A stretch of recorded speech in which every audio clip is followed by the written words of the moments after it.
started? Yes. Thank you, Mayor Gans, Vice Mayor, Commissioners, ladies and gentlemen of the public and staff. Tonight will be the final night of budget meetings, and we did add 2 additional, albeit small departments that really do not see a lot of increases or decreases usually in their departments. That's why we rarely bring them forward, but I believe on Monday, Vice Mayor Battle alluded to the city clerk's office, and then last evening, Commissioner Drosky had brought up about community participation. So in the beginning, we will be discussing those. And then just quickly, tonight's areas of sustainability and infrastructure, along with safety and readiness. These are areas that David Santucci, Assistant City Manager, will be responsible for those. So he'll be directly reporting to him, just like last night. Those areas would be reporting directly to Ms. Cara Petty.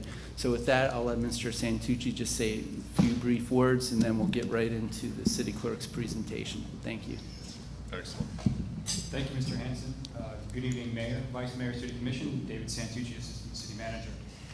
Tonight on our last evening of budget presentations, not only do we focus on ensuring that departments stay within their allotted time, but on essential services the city and any local government, for that matter, must provide its residents. I say that not to depreciate the value of the services provided by the departments who have already presented, but to emphasize that the operations within safety and readiness and sustainability and infrastructure are at their core providing basic human needs such as water, a healthy and sanitary environment, and life, safety, and protection. The city strategic plan was adopted less than 6 months ago, and you'll see through these presentations that each department has already begun to align their operations with the mission, values, and priorities the City Commission has set forth in its strategic plan. Each will present their budget by providing you with an overview of their current achievements, future goals, performance measures, recommended budget, and future considerations in the years beyond fiscal year 2019.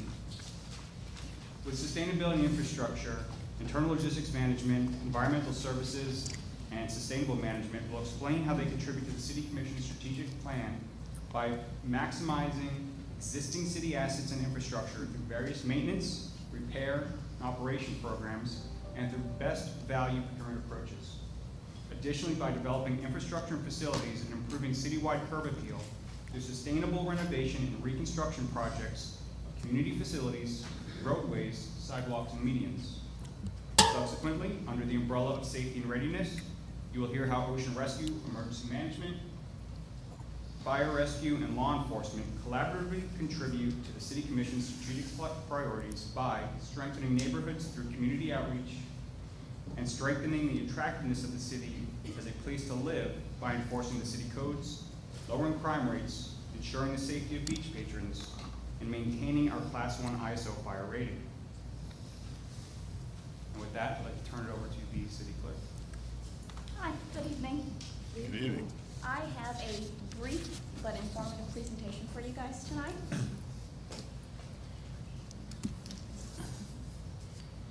Just a few of our responsibilities in the clerk's office. Might want to pull the mic a little bit closer. I'm sorry. Thank you. The clerk's office serves as the city's records custodian. We're also the supervisor of elections for municipal elections. We oversee various advisory boards, transcribe meeting minutes for the City Commission, CRA, and advisory boards. And we also serve as a liaison between the departments and the public to make sure requests are fulfilled.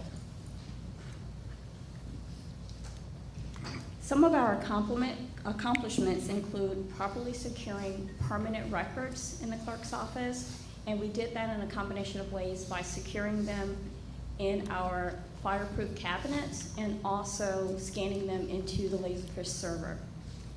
We provide additional staff trainings to empower the employees, as well as in-house training for any of the staff who handle public records on a regular basis.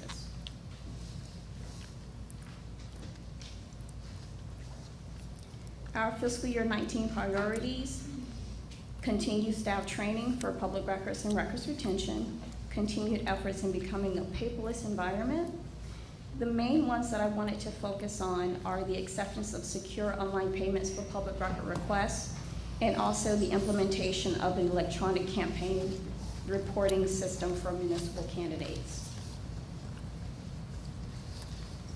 Some of our performance measures include the number of public record requests received. To date, we've received 2,313 requests. We're estimating it's going to round up at about 3,000 for the year, and that's based on receiving approximately 230 to 250 requests per month. We also have fulfilled those requests within 10 days at a total of 2,248. Staff hours have come out to about 120. That's what we're estimating. Year to date, it's 92 hours that is spent on staff time.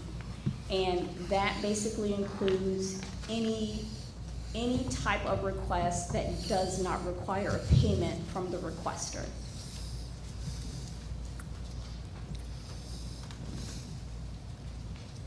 The number of documents that have been scanned into Laserfish are to date 4,496.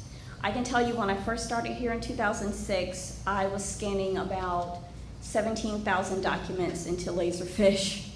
So it's reduced some. That's because we've caught up with a lot of the older things that were sitting in the file cabinets.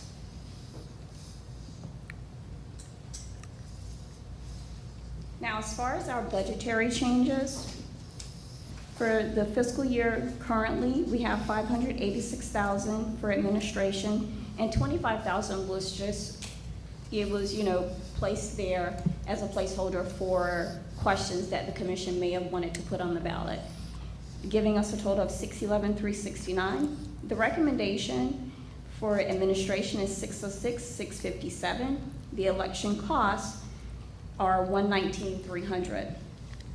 Now, the major increases for the administration portion of the budget are from programming and software. We're trying to upgrade the Laserfish software, and then other contractual service due to some personnel changes. As far as the election costs, it is an increase to contractual services from the supervisor of elections, and also the requirement to, well, it's not a requirement, but the desire to translate our ballot into 3 different languages instead of just Spanish and English. It'll also be in Creole.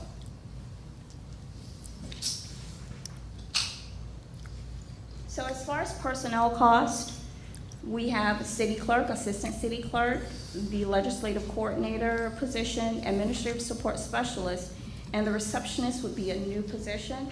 That position is currently under the city manager's office. It is being moved over, recommended to be moved over to the clerk's office. In December, we lost our legislative coordinator. She actually was promoted to the city manager's office. And since I haven't been able to find anyone else, we've been using temporary services, to kind of take away the burden of losing that position. Now, as far as election cost, this is very telling of where we're going with our current election. In March 2013, that was a citywide election. The SOE actually billed us for $53,330. In 2015, just 2 years later, when it was only districts 1 and 2, they billed us for $55,742. 2017, citywide election, it jumped up to $99,736. We are estimating, based on the projections that I've received from them, we will be spending $86,000 on the 2019 election just for districts 1 and 2.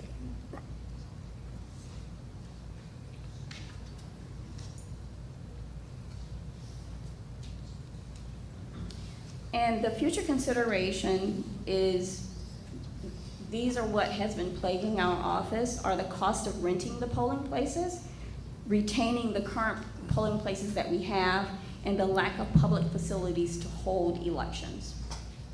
And that concludes my brief presentation. Any questions? Thank you. Yes, sir. Commissioner Barnes, Vice Mayor.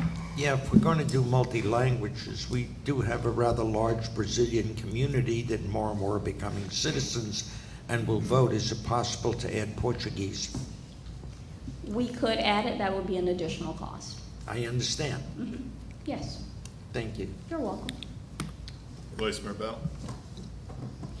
On the staff time, you said you use 120 hours of staff time. To date, we've To used date. 92 hours. 92 hours, and what does that equate to in dollars? Have we figured We, that we, out? we cannot equate it to dollars because it is based upon the salaries of each person that's doing the That's work. what we need to do. We need to- So, for example, if I have, it's the lowest paid person in the office who is able to perform the work. So if, in my office, the lowest paid person, she's at a certain salary, but you can take someone who's been in the city for, maybe 5 to 10 years, who's still in a lower level position, and their amount of pay would be higher than hers. So it would depend on the person who's able to perform the work, not necessarily the person doing the work, because I do public records requests also. I help with research, but I'm not charging for my rate of pay.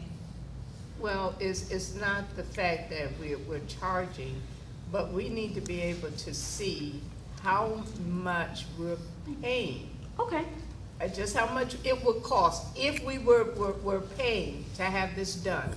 How much are we expending of staff time in terms of dollars? okay, That can help us make a decision as to whether or not we need a person just to do, and I'm not saying that we do, Mr. City Manager, just to do public records requests, but we have to put it in terms of dollars. okay. So if we could, at some point in time, do that.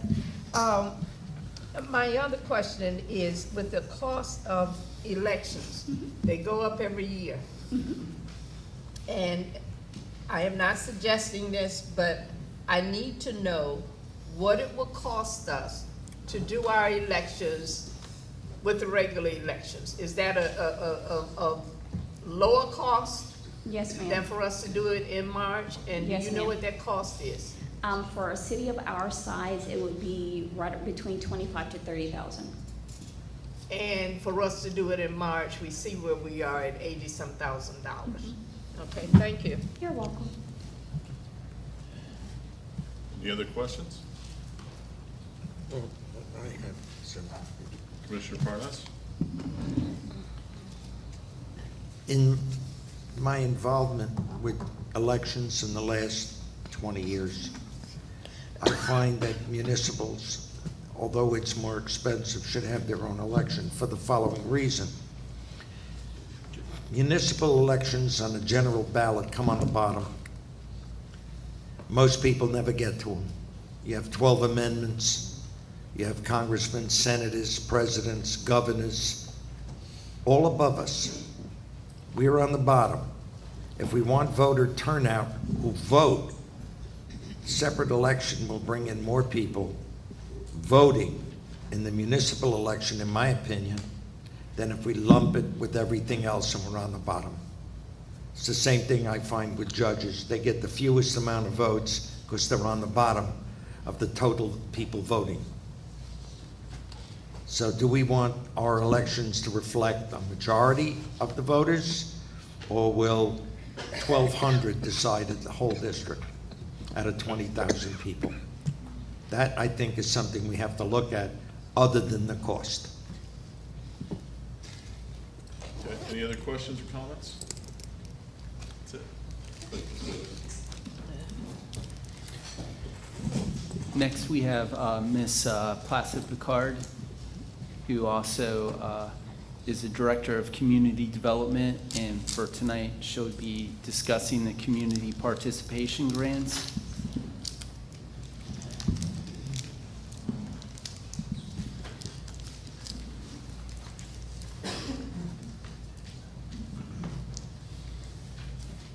Good evening, Vicki Placid, Community Development Director. Based on our discussions last night, Commissioner Nadrowski had questions regarding our community participation grants. So we wanted to provide you that information, and we did give you copies as well. So what we have, a list of agencies that we've funded over the years, and if you can see some agencies that received funding last year, we will fund again this year. And some agencies who, although they applied, did not receive funding. I'll go through it very quickly. Area Agency on Aging, that's one of the agencies that works very closely with our Center for Active Aging. And for every dollar that we spend, we do get funds back because they directly impact the residents in Deerfield Beach. Broward Children's Center, we funded them in FY17. Going down Cathedral, as you all know, Cathedral Community Development Corp, they work very closely with our elementary schools. They provide tutoring to our, for English and math tutoring, which helps the elementary schools when it comes to testing. Last year, one of the schools that they worked very closely with, which is Deerfield Beach Park Elementary, their letter grading went up, and they're of course hoping, that what they did made an impact to that school. We do fund the Deerfield Beach High School band. We provide funding to them, from traveling to equipment to uniform. The Deerfield Beach Historical Society, First Call for Family Central, Friends of the Arboretum, that will be funded through the Park and Recreation Department. We work very closely with them. Northeast Focal Point Castle Board, they received funding. As you can see, that was an increase with them, and there was discussion last night of if they do have to move the cuisine of the region event, that would cost additional funds. So there was funding that was set aside for that in the event that happens. And Women in Distress is another agency that would provide funding too. The Target Industry Tax Refund, that's something that will be done through our economic development. It's a qualified target industry where we, advanced industries can qualify for incentives. It's an 80-20 match with the state puts in 80 and the city matches 20. So just want to give you a brief update of where we are with the community participation grant. It also shows some have received funding so far. This year we did a little different, where they did have to complete an agreement. They have to sign an agreement and submitted information. We're still working with some of the organizations to submit that information, but others have submitted and received their funding for this year. Have any questions? Questions? I just have one. For those that have not provided the paperwork, I mean, we're into another budget year. I would say, I'm not being nasty, but we could save some money. I mean, if you haven't collected your funds by now, you don't need your funds, basically, in my mind's eye. And so going forward, we either we did something that they have not collected the funds, or they did something, or it was a combination of two. These organizations depend on the funding that we give them. So, and I know from working with two of them that we just didn't have it in place. So if we could put this together, wrap it around such that they can get their funding earlier than, because like I said, we're going into another budget year. And if they could get this within 1 or 2 months of us approving the budget, it would help them out greatly. Yeah, absolutely. There was a slight delay, if you recall. This came back to the commission, I believe, late November, early December. Then from there, we created the contract. In the past, they submitted an invoice and there was no contract, Right. and that we implemented. So one of the issues concerns we've been having is working with their legal team to make sure that the contract is okay. So we're still working with them and following up with them to make sure that they submit the information so that we can process their invoices. Only other thing I have, I think you're shortchanging the Historical Society. I'm done, Mr. Mayor. I'm done. Okay. I just threw that out there. Any other comments? Commissioner Drosky, you need a bigger pen. That's hard to see you down. I'll lean back. I thought we were going to have the discussion this year from the commission perspective as a policy, whether we were going to move forward with these grants going forward, that was it or was it not, pardon me, the role of the city of Deerfield Beach. And last year was a little bit different because we were asked as the commission to rank these, which was extremely difficult for me as a freshman commissioner, not even knowing some of the organizations that were on this chart. Excuse me, I apologize. I could probably do a better job this year, but I think staff has taken over the role of determining who is on the list and who is not. But I thought we were gonna have the difficult discussion this year as to whether this is something we wanted to continue or not continue.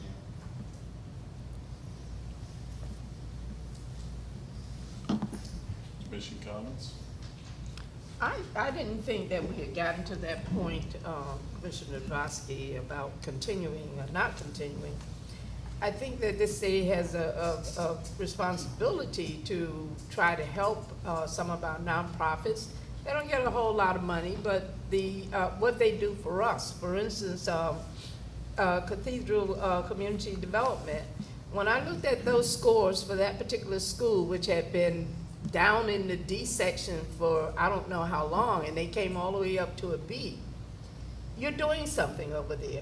So if we could put some metrics in or whatever, and if that's one of the things we want to do in terms of trying to have a better way to rate them as to whether or not they're worthy of the funds, then I would, I would go along with that. But just to say, well, we're not going to fund any community organizations, I don't think that I would be willing to do that.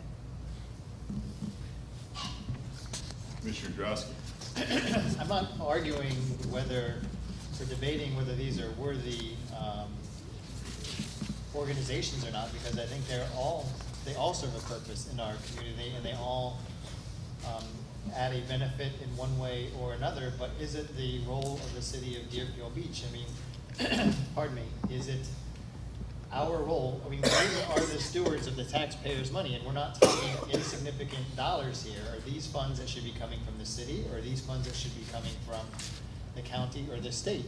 There's other mechanisms where they can be getting funding other than the city, and yes, I could go through and I could, easily pick one or two and make the case for or the case against. That's not fair to the others, and that's what I'm not trying to do tonight. I just raised the question as a whole, is this something that should be coming from the coffers of city government when there's other funding sources that are out there? Having worked for nonprofits, I can tell you that we seek funding wherever we can get it from. I have no doubt that some of these same agencies, and tell me if I'm wrong, Historical Society, you come to the city for funding, you go to Broward County for funding, you do the state as well as federal. So wherever the dollars are. There may be some time when we don't have the dollars to give out one way or the other, but just to say, go to the county to get some funding, I think we would be doing ourselves a disservice. My opinion on it is yes, I think we are in the role as a city to do that. Some of these organizations are unique to Deerfield Beach. The Friends of the Arboretum, the Historical Society, all of these are unique and give a direct benefit to the city of Deerfield Beach. Well, and there are many others, Northeast Focal Point, obviously. And while there are people outside of Deerfield Beach that benefit from these things as well, they're primarily Deerfield Beach centric. And I think there are even more that can be added to this. I know there had to have been more that have applied. Organizations like Gateway Community Outreach, which has been in this city for 20-something years, providing food and a food bank right here 5 minutes from where we're at, and has been operating over 20 years, has never asked for money except in the last 2 years, and they've never received anything from the city of Deerfield Beach, I believe. So there are a lot. I think if we're gonna make a judgment call on these, and I think that's what staff does, we have to look at what is the bang for the buck that we're getting out of this. We know that I would have a hard time not giving money to women in distress, knowing that they are headquartered right here in the city of Deerfield Beach, providing services, while it is throughout the county, in the area, certainly to people here in the city of Deerfield Beach. That is a more than worthwhile cause. So the hard decision for me isn't so much that. This is always something we get we start kicking nickels around on this, I'll be honest with you. We have a monster budget, and every year I've sat here, even before I was elected, I watched for 12 years, this is the only thing people would debate about. To me, that's silly, because look at the total dollar amount when you consider the size of our budget. It's really not a lot of money, and we'll spend more time talking about this, and we'll talk about some of the real hard-hitting other ones that are more budget busters, in my opinion. So I understand your point very much so, Commissioner. I do think when there are state and federal funding out there, I know they try to go out there and get them, but when they are providing a benefit that directly assists our residents in the city of Deerfield Beach, I think it's worthwhile to give them money to be able to allow them to do that. I don't, right now we're relying on staff to make an evaluation on that. And while at times I wouldn't mind having a say in that, I think we should. We can determine that on an individual basis, but I think it is part of our role to be able to do that. Any other commission comments? Just one thing to add as well, with the new grant management system that was discussed last night, as funding becomes available from various organizations, we will be sending information to the nonprofits so they can also apply for funding there as well. Thank you. Yeah, if I could just add a caveat to that too, within reason, because we still have to go after our grants, and where we see them, we'll certainly distribute them, but it's not gonna be a everyday thing. Right, So, and we will not be yes. writing the grants. Yes, Right. yes. Right. And just for the city commission, so it's clear, I am not recommending that the Junior Achievement Program in Coconut Creek receives any city funding. The reason being is that the school board, as you saw Monday night, receives a large portion of the tax bill, and they're going forward for even more money in this upcoming fiscal year. And even though it's a small amount of $9,000, I don't think we receive, after reviewing it with staff, the bang for the buck. So that's why I zeroed it out for this upcoming fiscal year. So if there's any issues with that, I just want you to know, because you could be getting a call from their executive director after she finds out. So, yeah. Thank you. All right, anyone else? No. That's it, thank you.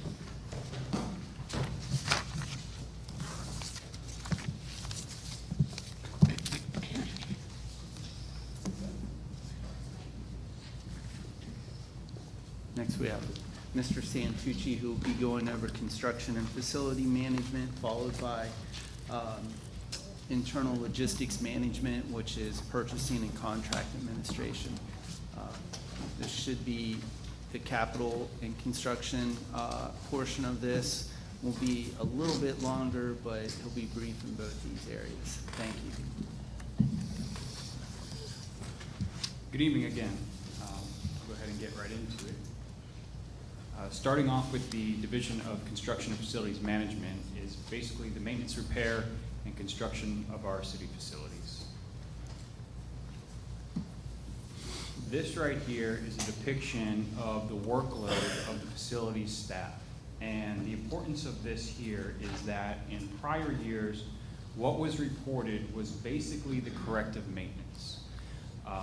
Over the past 12 months or so, and as Ms. Giordano had spoke about in her presentation, we have implemented a software system to manage our work orders. And now we have been able to bring in our planned maintenance to show the overall picture of the workload out there for facilities. On this next slide, this is all driven by the software and all produced by the software that we now have. You can see that the average workload per employee for the 12-month period, the current 12-month period, is 570, as opposed to the top 20 producers, which is 354, and a median of 205. So the workload that we have here in facilities is obviously immense. Now that's the work orders assigned, not the work orders completed. Here on corrective maintenance, you can see that now with the software, it's come to light that we are below the average on our corrective maintenance, which is preventative maintenance, at 56%, well below the bottom 20 of the industry average. And the industry average in all these slides is comparing us to other government agencies that use this software, and it's a heavily used software. From an efficiency standpoint, we're not doing very well either, frankly, okay? With 12 total hours per week of what they would consider wrench turning hours, we need to do a better job. And I will say that over the past 2 months, this has increased dramatically, but because this is on a 12-month basis, it averages all that in. We have had some transition in the division, and we now have somebody in the acting capacity, and I can tell you that over the past 2 months, we have gone from over, I want to say, I can say definitely over 500 open work orders in the system to just last Friday when I checked, 66. So the efficiency is certainly being gained. Yeah, Mr. Santucci, when you're referring to acting, you transitioned out the facilities manager, and we have a new acting facilities manager, and we're actively recruiting for a facilities manager, correct? Correct. Yes. Thank you very much. Yeah, no problem. From an effectiveness standpoint, we are doing about 10% of the reactive, percentage of reactive versus proactive work orders. So we're only at 10%. We really want to be in that top 20. If you're in that 50% range of preventative maintenance versus corrective maintenance, that means that you have a very effective facilities management program, meaning that you are maintaining your equipment and your systems to such a degree that it's not breaking as often as we have things currently breaking. Moving into more of the construction side of things, these are the achievements for 2018 and a list of projects that we have either in the completion, half completed, still in design, out to bid, in permitting, on hold, under construction, substantially complete. I'd be happy to go into details of any of these if the commission would like to hear that. Moving on. For construction and facilities management, this is the overall budget recommendation for fiscal year 2019. For the personnel services, we are recommending the addition of an HVAC technician. We were very successful this year with the recruitment of a plumbing journeyman. That plumbing journeyman has saved us over $48,000 this year in plumbing services alone. And they don't just do the plumbing work, they are out there with the other facilities tech doing the other trades like carpentry and light electric and HVAC and whatever else needs to be done out there. So it's been a tremendous asset to bring in skilled trade labor into the facilities management division. And we foresee substantial cost savings with this HVAC technician related to the HVAC contracted services, the ability to really implement a preventative maintenance schedule with all of our HVAC units, 113 that we currently have. Also the implementation of a replacement schedule and obviously a reduction in energy costs to maintain the HVAC systems. As you know, once they get to a certain point, they've outlived their useful life. We will be transferring a maintenance worker that is currently in the division over to the Parks Maintenance Division. And we will be reclassifying the capital projects engineer to a lower grade, and that is solely due to a pending retirement that will be forthcoming very soon.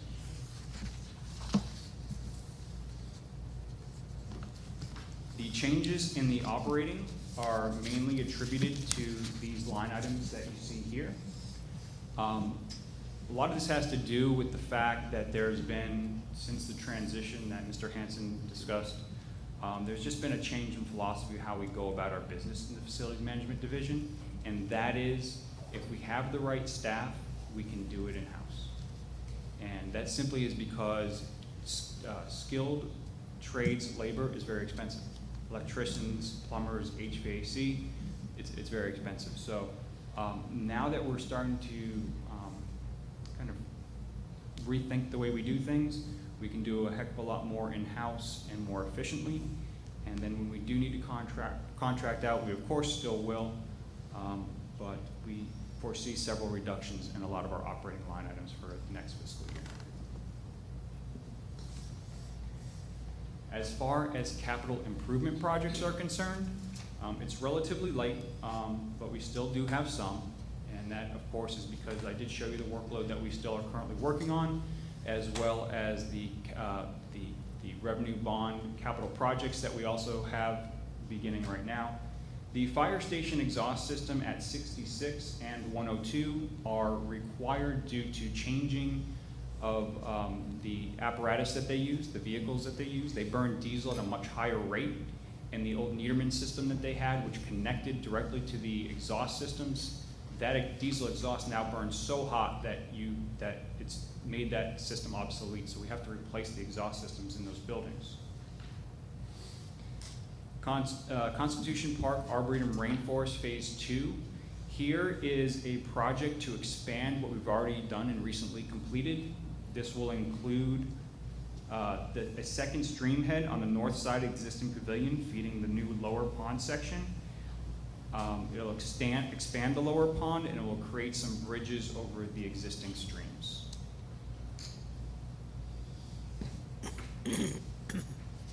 Over at Mayo Howard Park, there's definitely a deficiency in the number of parking spaces. We look to expand that parking there, and so we can keep people parking safely and off of the side of the road and those sorts of matters. We did see this before on a previous slide. I will talk about it a little bit more in detail here. I did bring up to the City Commission at a previous City Commission meeting that per the terms of the lease agreement that we have with Broward County, that it stipulates that repairs over $60,000, the cost is split between the city and the school board. We have notified them of that. They took a very long time to provide us a formal public records request and request for information, of which we provided the information. And since then, even after reaching out to them several times, they have not responded. We do have the city attorney's office involved. The total cost that we expect it to be is approximately $1.75 to $1.8 million. And last year we allocated $1.5 million, went out subsequently for the design build bid, where we now have a more true cost estimate, and so this is the remaining to complete that. Our lifeguard towers are just about 20 years old. The beach conditions that we have out there do take their toll on these wood frame construction lifeguard towers. They're at a point where the facilities staff really is having a difficult time repairing them because the wood is becoming so soft that it's difficult to screw into the wood and those sorts of issues.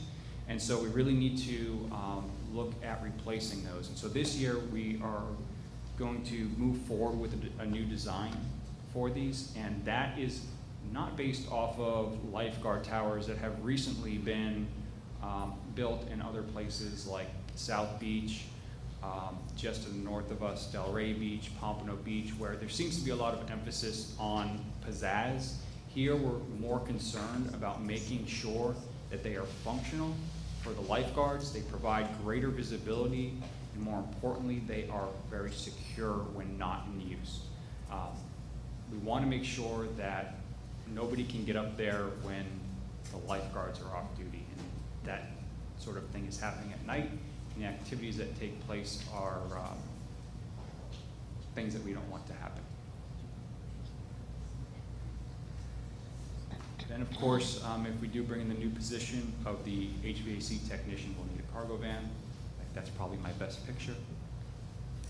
And with that, I'd like to start the discussion of, maybe I should pause there for the construction and facility management before moving on to the purchasing portion.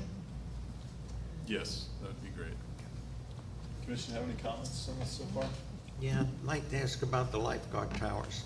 Why can't they be safe, functional, and look good too? Oh, they of course can be and will be. But Okay. the emphasis will be on the features that I mentioned. Okay, thank you. You're welcome. Anyone else? Dave, I wasn't recognized. I'm sorry, Vice. Okay.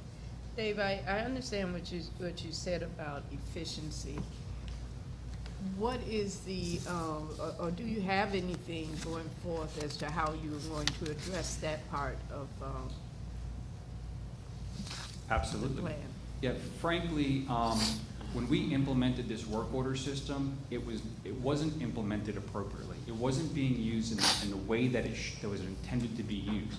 Meaning, input the data, you get the work order, you put the work order in, facilities tech works on it, closes it, and then we process an invoice and match the two together to make sure that, that there's some checks and balances.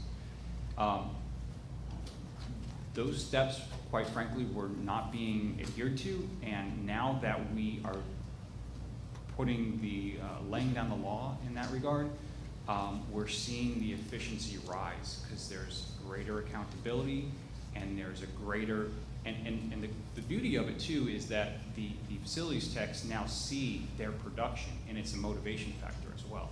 So that's a great thing to see too. So I can expect from a commission point of view to expect not only a rise in the amount of work that we're putting out, but also a rise in, what's my word here? Morale. Yes, and I'm seeing that now. And you're going to use that data that you get, somehow you're gonna be able to translate that into annual performance, whether or not we get a pay raise or, yeah.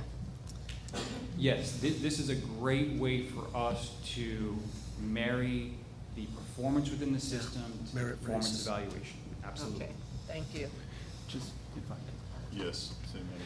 Yeah, and this, as Ms. Robin and Mr. McKenzie indicated on Monday night, the new software module that we'll be bringing into effect in fiscal year 19, NeoGov Perform, they'll be able to use this data, just not at the end of the year, but throughout the year to map whether or not they're performing at the levels they should be and to make corrective action rather than waiting till the end to give them a bad review and let them correct it quickly if necessary.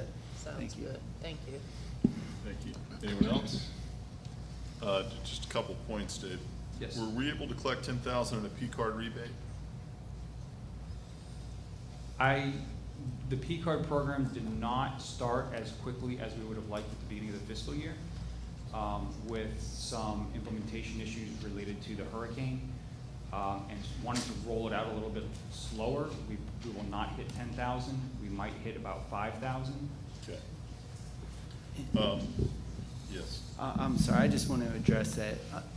Before they rolled out the P card, I wanted to make sure, and I talked to Mr. Santucci about this, that the appropriate checks and balances were put into place and accountability so that P card program could not be misused or abused by any of our staff. So part of that was just making sure those types of measures were in place and would be followed, and to ensure that if they were not followed, we'd be able to discipline appropriately.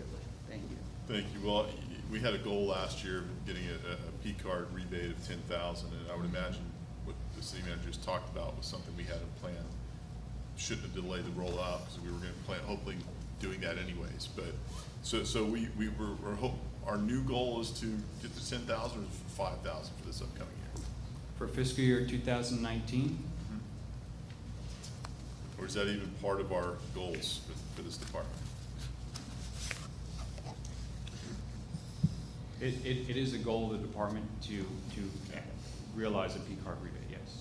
Okay, so whatever that number is, whatever the goals are for this department, come up with the number, and that's gonna be one of your metrics to decide whether or not this department is performing where it should be. It looks like that we've got some very clear-cut measures to be able to see how we've improved percentage-wise with a lot of these different work orders, so that's a good thing. That's very clean, very clear-cut, and it will help us to make a decision on, what we do with this department moving forward and how well this department is functioning. So that's pretty easy. Did we host the annual How to Do Business with the City of Deerfield Beach vendor training program? That did not happen this year. That was scheduled to take place just after we had Hurricane Irma. And we do that in conjunction, with Broward County. Because we missed their schedule, we were delayed almost an entire year, I believe. So we will be doing that here in the fall. Okay, what about the annual internal procurement training? Yes, we have done that. Increased staff professional certification from 20% to 60%. The staff is now at a point where they are submitting to be approved to take that testing, and that testing will take place in, I believe they test in October. In October, correct, yes. Okay. So not yet. Not yet. Okay. All right. One other question, when it comes to and I'm sure the city attorney will prick up his ears on this one. Has anybody talked to any of the school board members to find out why we're getting the cold shoulder from the school board when it comes to them paying their fair share? Mr. Morotis has talked to the city attorney's office. I'm not sure about the outcome of those, where they are at currently, I should say. Yeah, yes, Mr. Morotis has spoken with the school board attorney's office. I think initially we probably were not at the top of the priority list after the incident that happened in Parkland and all the lawsuits that have resulted, but we have re-engaged with him on that matter.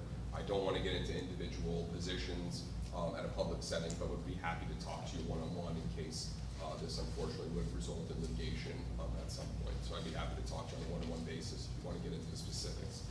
As far as engaging school board members, our office wouldn't be the ones to do that. So I don't know if. Well, yes, we've been directed by the city manager to engage conversations with Superintendent Runcie, and I believe that we are working on that meeting now with Ms. Placid-Picard heading that up. Okay, great. City manager? Yeah, I'm sorry. I just want to clarify.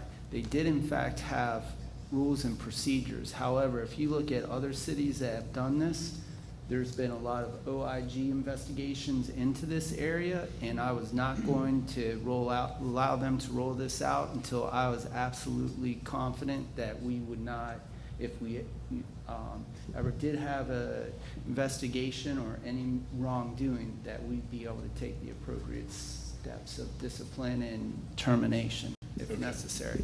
So just a point of clarification. Thank you. Perfect, thank you. Move on to purchasing contracts. Yeah. If I could just bring up Ivelsa Guzman, our purchasing manager, to sit with me for the presentation. Evie has done many great things in the division, and we'll get into those things now. But purchasing and contract administration is responsible for the vendor outreach and relationship management with our vendors, contract administration, strategic sourcing, and procurement planning. You can see the effects of that vendor outreach here. We have increased our vendor registration dramatically over the past 3 years, currently at 2,416 vendors. This next slide here depicts the vendor outreach as well, and it provides you with a glimpse of the vendor diversity that we have. So what this is basically saying is that 37% of the vendors that we invite into our competitive solicitations are either qualified as local vendors or part of our small disadvantaged business entity program. And 30% of those are the small disadvantaged business entity program participants, and 7 are local vendors. So we have a very good percentage of vendors within one of those 2 programs. This next slide here is fiscal year to date information related to the types of competitive solicitations that we have done within the division. As you can see, 12 invitations to bid, 15 requests for proposals, 4 requests for qualifications, 10 quotes, and 9 single sources that make up only 18% of that total. And the total amount there is 50. Here is a depiction of, am I on the right slide? Excuse me. There we go. Here is a depiction of our city contracts that we have on hand today. 95% of them are City of Deerfield Beach solicited contracts. 39 of them are cooperative. And by cooperative, what I mean is that we are part of a large cooperative here in South Florida, the South Florida Governmental Purchasing Cooperative Group. The City of Hollywood puts out a bid for a commodity. They ask all the agencies as part of the co-op, what are your requirements if you want to participate? We provide that information, they do the solicitation for us, they award it for us, and now we are part of that contract. So we are just a part of that contract as they are, or any other agency for that matter. And only 19 of them are pure piggyback contracts, and these are for things like on the state contract, paper or mailing services, and those sorts of items similar to those. The achievements, as we kind of already spoke about, is the launching of the P-Card program. And yes, that did include the development of a policy, training on that policy, training on procurement procedures in general, training on the software itself, and then a soft rollout of the program before it was fully implemented. So that was a very successful, rollout of the program. We've also implemented an Amazon Business Solution program that is very new.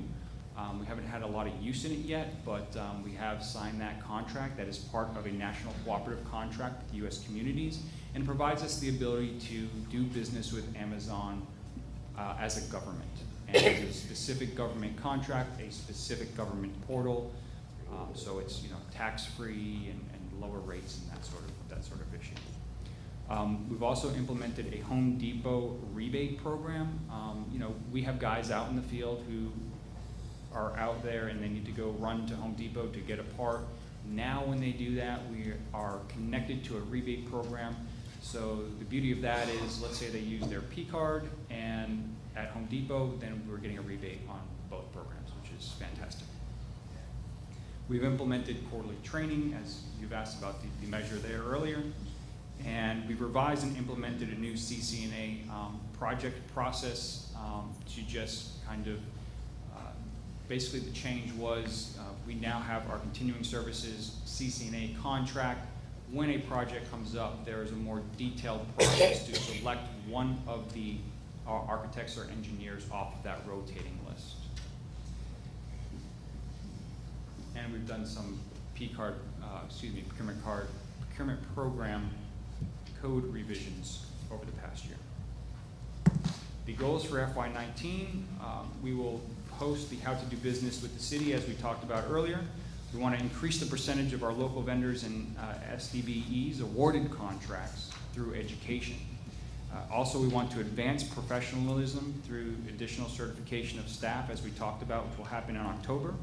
We also want to go after the Achievement of Excellence in Procurement Award. With all the programs and policy changes that we have in place, we now probably meet the criteria for that. It is a very lengthy submission, but I believe Evie and her staff will be working towards that this year, and that'd be a great achievement.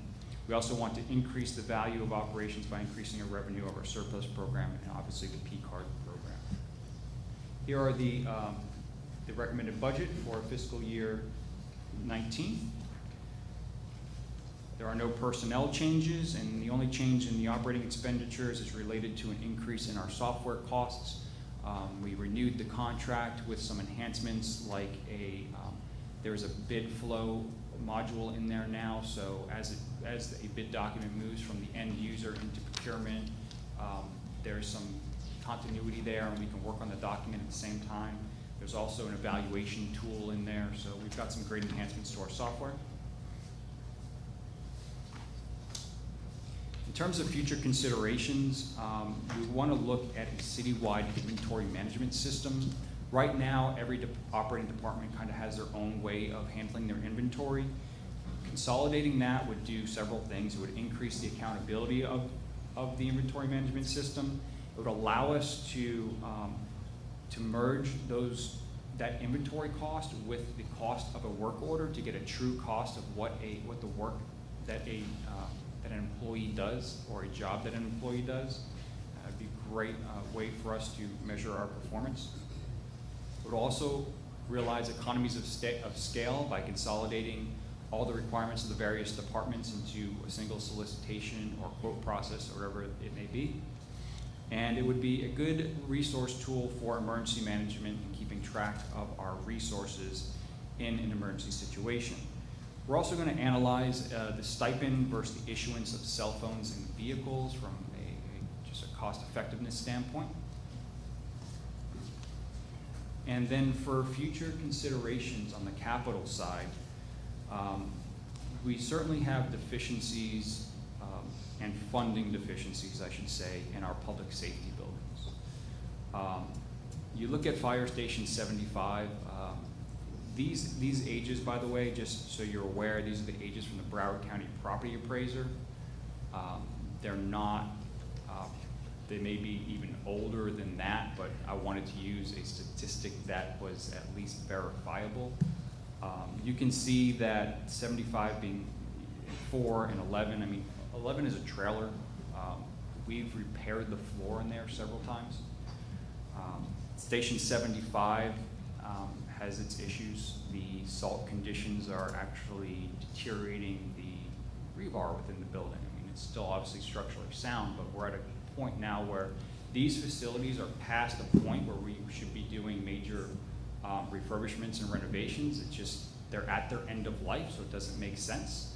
And we are only doing repairs that are really required to keep the building, safe. So then of course, law enforcement headquarters was built in a time before, I think, computers and technological advancements that we have today, and the types of operations that are occurring within the law enforcement profession nowadays just far, the building does not suit that technology, I should say. So these are the issues with the various public safety facilities that we have. Yeah, if I could, just to give you an idea, fire stations in Broward County go from 1 all the way up to 100 and something. I'm not sure what the highest is. So just to give you an idea, Fire Station 4 is much older than 41 years old. Law enforcement headquarters used to be an old courthouse back in the day, so it's definitely older than 48 years. What I imagine is the property appraiser probably received information about whenever they did a major modification to those buildings and probably started from there. But I can't speak to Fire Station 75, but I'm quite certain Fire Station 4 and law enforcement headquarters far exceed what the property appraiser has. So, but thank you. And then, of course, from a Parks and Recreation standpoint, we now have 50-acre open space parcel that remains undeveloped. It is the perfect opportunity for us to create parks and recreation space, athletic fields, so on and so forth. As Mr. Miller talked about just last night, the inadequacy of our park space that we have. And then there's Constitution Park, which that community center, again, has outlived its useful life and just does not have the space required for the amount of people that currently reside in the western portion of our district. It is completely aged, evidenced by the wood panel walls. And with that, I'll take any questions. Commissioner Parnas? Yeah, I have a couple about purchasing. 30 years ago, I had a business. I was a bid broker. And the way the city of New York and federal government and the state of New York signed me on as a contractor is I went to them. They had a room the size of this one with maybe 100 clipboards on the wall of what they bought. Everything from straws to computers. And you could take the bid, and you can go online, and you can find out what the last 3 competitive bids were, and if you wanted to do business with New York, you beat the price. And then for an incentive for companies that were within the city, they allowed an additional discount to any operation. Let us assume the tables that are here, we needed to buy 100 of them for a new center, and there was a company in Deerfield that made them or even distributed them. And there were companies that bid from Chicago or New York or other places. he got a special discount because his business was within the city. I'm wondering if we have anything like that to attract local businesses to do more bidding on the things the city buys, whether it be a vehicle or a table. So to answer that question, the process is very similar to what it was back 30 years ago, but instead of hanging our bids on a wall, we hang them in the internet, and they're all online, and you Okay. can see them. So it's the same, but it's just a different avenue. Exactly. Okay, That's a fine. different method. So if I wanted to go back in business, I could go online Absolutely. and bid? Yes. Okay, And all those bids, once they're closed, all that information is available to the public Yeah. today. Additionally, we have a local vendor preference in place. yes, Okay. To attract local vendors to do business with the city. my next question, assume that I got the bid for the tables and was successful and the city was happy with them. If they needed something similar, they would automatically send me a copy of the next bid in the mail.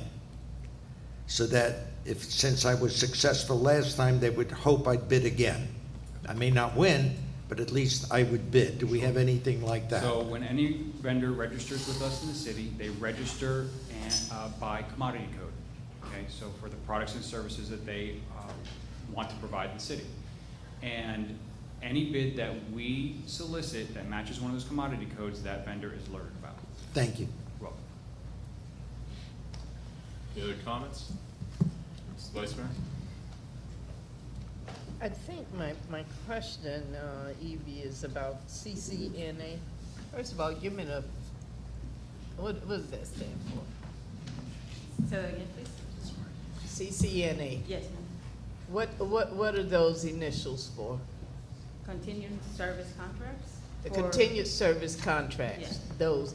And I heard one of the, may have been you, said that we put them on a list. And my question is, how long do they stay on that list? Or how often do we revise that list? Well, we put out a solicitation, and we have a contract that is for initial term of 3 years. So Okay. they will stay on that list for 3 years, and the list will rotate, and then we have the option to renew with those firms on the list. Okay, because, and that's what concerns me. If we have the option to renew, and it's not letting new companies come in at that time, what's the period of time that a new company, if you don't renew, or if you renew, either or, what's the period of time that lasts between us opening that up to let new bidders in? If I may, Vice Mayor, the Consultants Competitive Negotiation Act allows us to do these continuing service contracts. It doesn't lock us in. There's no exclusivity to the bidders on that contract. So we put out solicitations that are compliant with CCNA outside of that frequently. And so we get other vendors that do architectural engineering and surveying work for us outside of that list very often. So it doesn't mean that we have to use those vendors, and we certainly open up other projects to other architectural engineering firms. I appreciate that. That was it's very good to know that we have that option. Okay, thank you. Commissioner Drosky? Thank you, Mr. Mayor. Mr. Santucci, the manager in his opening remarks on the first day of the workshops indicated that he wanted to see the city progress to where we could track not only your technicians and the work that they do, but the amount of time that it takes to do the job, the amount of gas that it took them to drive to the job, the amount of mileage that it took the truck to get there, and that would factor into the true cost. Where do you stand in that process for your goals for fiscal year 19? So moving forward, well, not moving forward, but right now, we can monitor time and costs. We can do that. I can, for the facilities technicians, I can monitor mileage separately outside of that system. It's a different system. And I can monitor fuel consumption as well outside of that system. So all of those things are there. The key to all of this, always with technology, is integration. And where are we headed with that? Is there a software that integrates that? We don't currently have software that will integrate all of that. That's something that information technology is exploring. Is that a 19 objective, a 20 objective? I'll answer that, thanks. That's actually going to be a multi-year process. We're not going to get to it clearly in fiscal year 19 or probably even 20. So when I was talking on Monday night, my opening comments were about the decade of 2020. So we're looking to implement a lot of that as quickly as we can, but understanding that it takes time to put it together to ensure that we have all the right pieces in place. For instance, one of the areas that we're going to be working on not in fiscal year 19, but in 20, hopefully, if the commission approves that budget, will actually be in inventory control management, because that's another important piece. Because right now, as Mr. Santucci indicated, Parks and Rec has an area, facilities, fleet, solid waste, all those different divisions. What we want to do is, while all of it may filter through purchasing and contract administration, we're not necessarily with the inventory capturing what we should for parts and things like that. So we're making sure that things aren't being stolen as much as possible, things like that, but they're not being assigned. If you take a bolt out to fix a lifeguard tower, that bolt isn't necessarily being assigned to that work order or whatever. So we've got to put those pieces in place, but before we can even put the tech in place, we have to put the process, and then the technology comes, and that's what we'll be working on for the next at least 1 to 2 fiscal years, and then we'll start bringing in the overall technology to tie it all together. And that's why Mr. McKenzie is here. Did that answer your question? Yes, thank you. Yep. It's a process. Any other comments? Real quickly, did we achieve the achievement of excellence in procurement this year? No, we did not. Okay. The other question is, with the HVAC employee that we have, we're taking on a long-term liability by bringing in a full-time person on board. The savings that you've seen by hiring a full-time plumber, you feel that outweighs our long-term liability when it comes to the HVAC employee? I do, because again, you can see right off the bat that from the air conditioning services line item, we're reducing that immediately by over 50,000. And I believe that from the energy consumption alone, if we can have a preventative maintenance program, that a consistent preventative maintenance program, we are going to realize a cost savings related to the energy. And the good thing about an HVAC technician is they know a lot about a lot, because in HVAC they know electrical, they know plumbing, they know carpentry, and so bringing on an HVAC technician, again, not only allows us to maintain our air conditioning systems and repair the air conditioning systems, but allows us to bring them into the other work order environment and the other trades that we need to have accomplished to increase the efficiencies that I'm hoping to realize. Perfect. All right, thank you. Okay, thank you.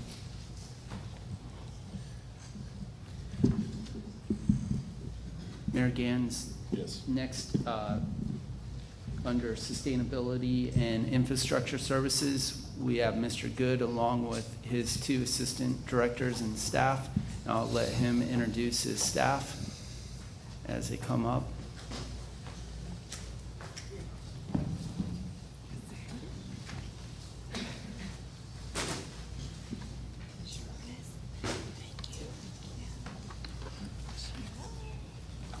Thank you.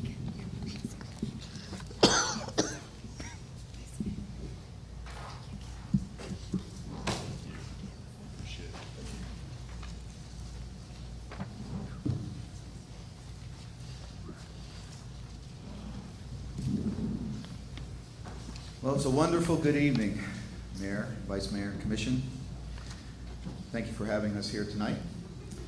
Before we get started, I would like to do some introduction. Environmental Services has received a lot of new faces, and I think it's very important that you get to know those faces and what they do here with the city.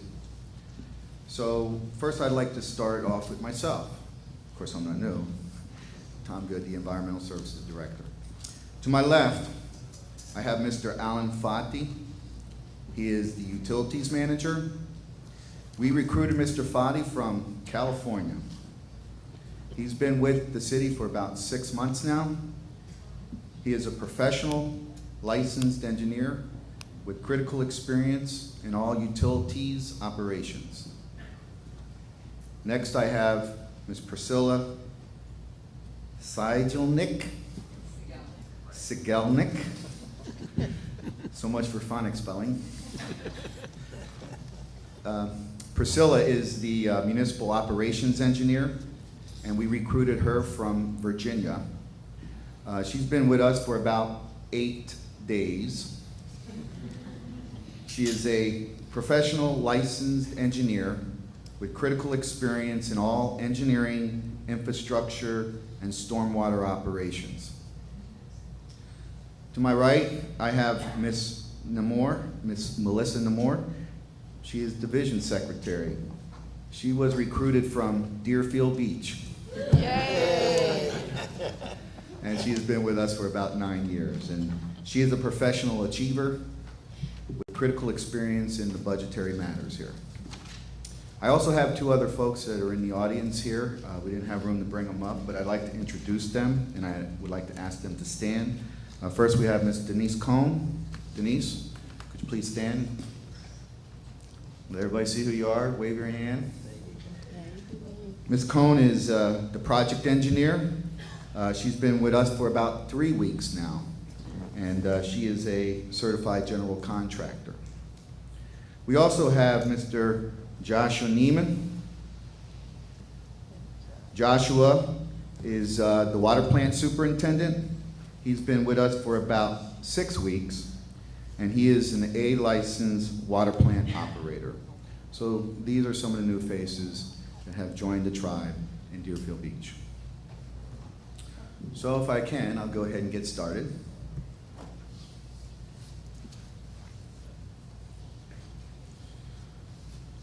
So everybody seems to know pretty much what Environmental Services does. The only difference that we have now is that we've added a new division, which is the Stormwater Division. Next. And these are some of our achievements over this year so far, of which we've created a new stormwater utility. We've done some water plant hardening. We have upgraded the security to the water plants. When you go by there, you'll see security enhancement. We've also enhanced our generator components to prepare us for resiliency and emergency management operations. Another item here that would really is very, very important to point out is the initiation of the utility master plan. The city has needed a master plan for its utility operations for a little bit of while now. And this plan will identify solutions to current and future utility constraints for the water plant, the water distribution, and wastewater collection systems. Additionally, the plan will include projections on future water and wastewater demands. It will identify alternatives to meet those demands. And we are looking for improvements for disaster resiliency and recovery.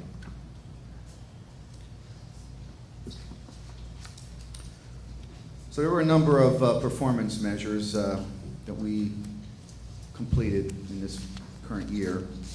I just want to highlight the fact that in the FY18 estimate column, what you see in the parentheses are actual numbers year to date. The number above it is the estimate we anticipate that we will hit. And just to point out a few, I just want to make it, we are hitting pretty good on our percent of water tests completed. We do them every single day, every week, every month, as we're required. We've done about 2.1 billion gallons of water production. We anticipate by the end of this fiscal year to be at 3.7 billion gallons of water delivered.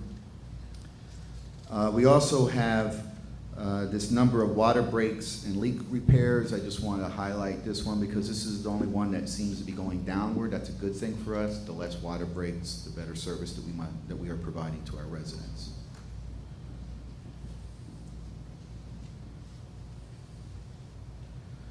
And so here we've highlighted our goals that were established for fiscal year 18. We have a completed section, and we also have what we call in progress section.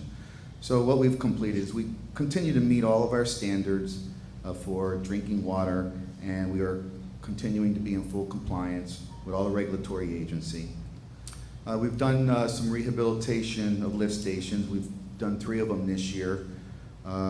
One at 48th and Northeast 6th Court, which is in District 2, one at 38 Crystal Heights, which is in District 3, and one at 43 Southwest 3rd Street, which is in District 4. In progress, there are several stages. Some of these are just ongoing things. We just can't get them done because we're not at the end of the year, and these things are just year-long type projects.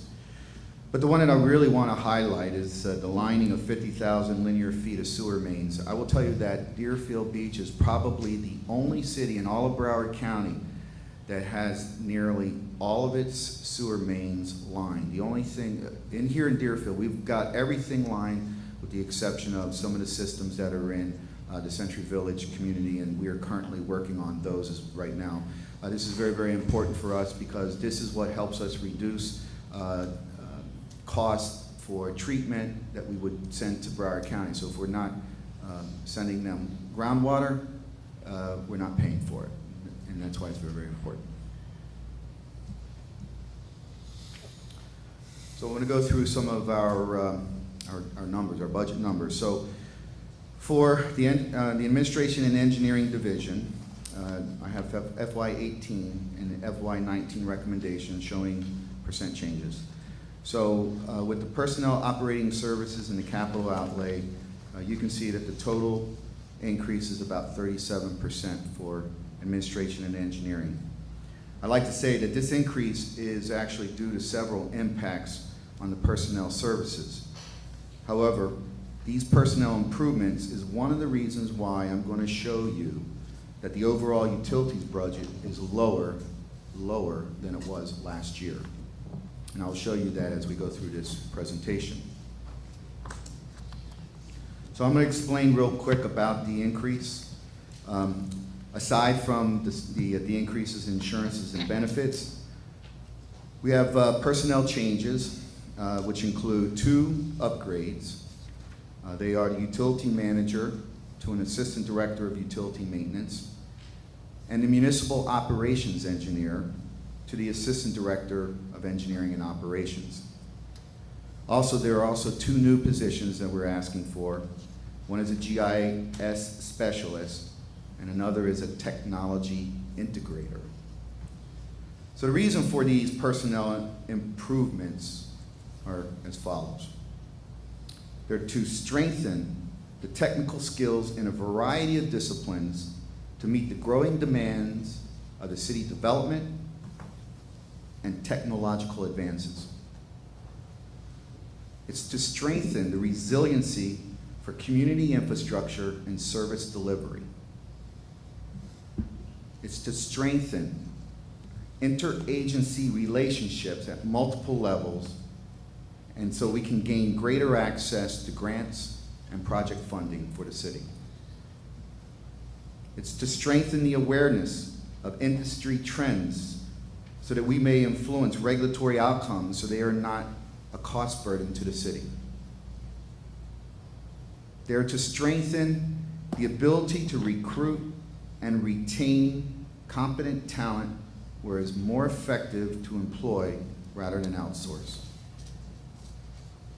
And it's also, finally, to strengthen the continuity of departmental leadership and succession planning.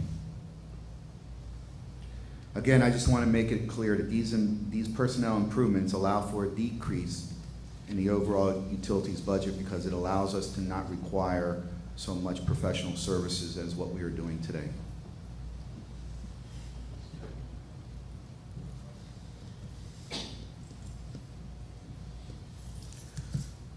The budget for the water plant.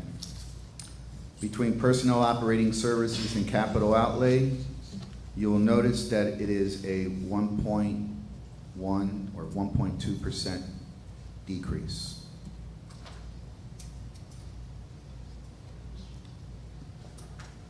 Program enhancements here, as we're just going to replace one of the vehicles, we're going to get some equipment, but the improvements are specifically towards what we call cathodic protection system. It keeps things from rusting. This is SCADA and instrumentation updates. This is allowing us to remotely operate and monitor many of our raw water wells and our distribution for production water.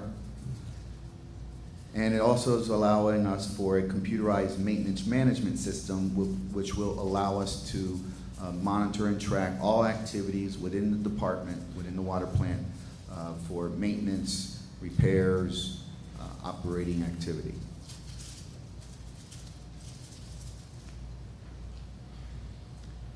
Utility maintenance. Between the personal operating services and the capital outlay, you'll see a 6.4% reduction.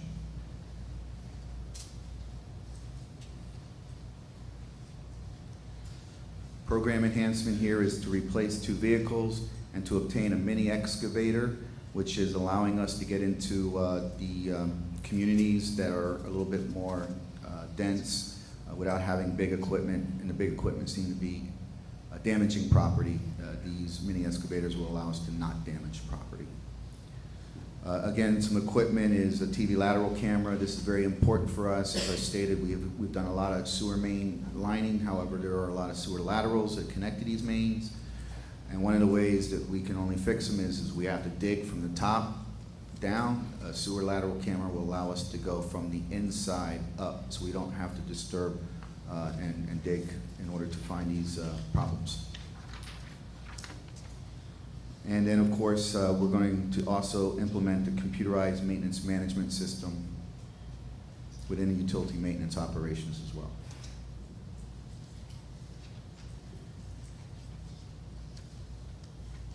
And the renewal and replacement. This is basically capital projects. You can see that we are reducing our projects by 11.9%.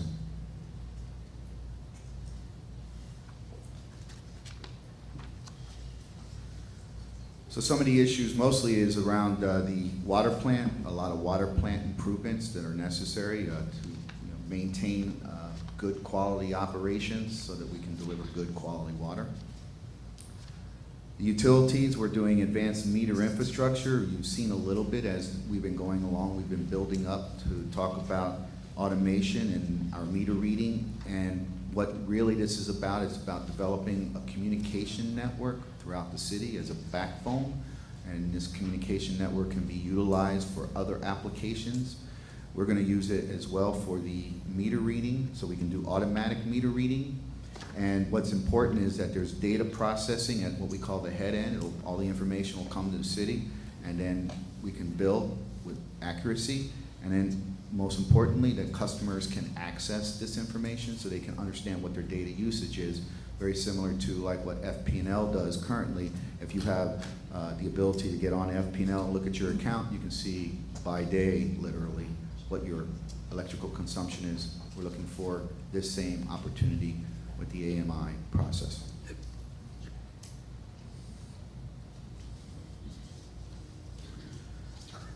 This is called county wastewater. This is what we pay Broward County to treat wastewater. We don't treat it, they do it for us. And at this time, we're still okay. We don't believe we need to make any changes, but we will, and we're going to talk about that too.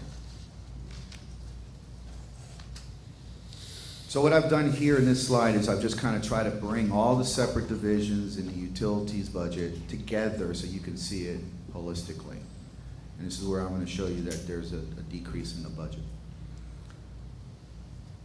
So at the very right, you see the percent change for each of those divisions that I just went through. The net outcome is a 2% reduction in the overall utilities budget.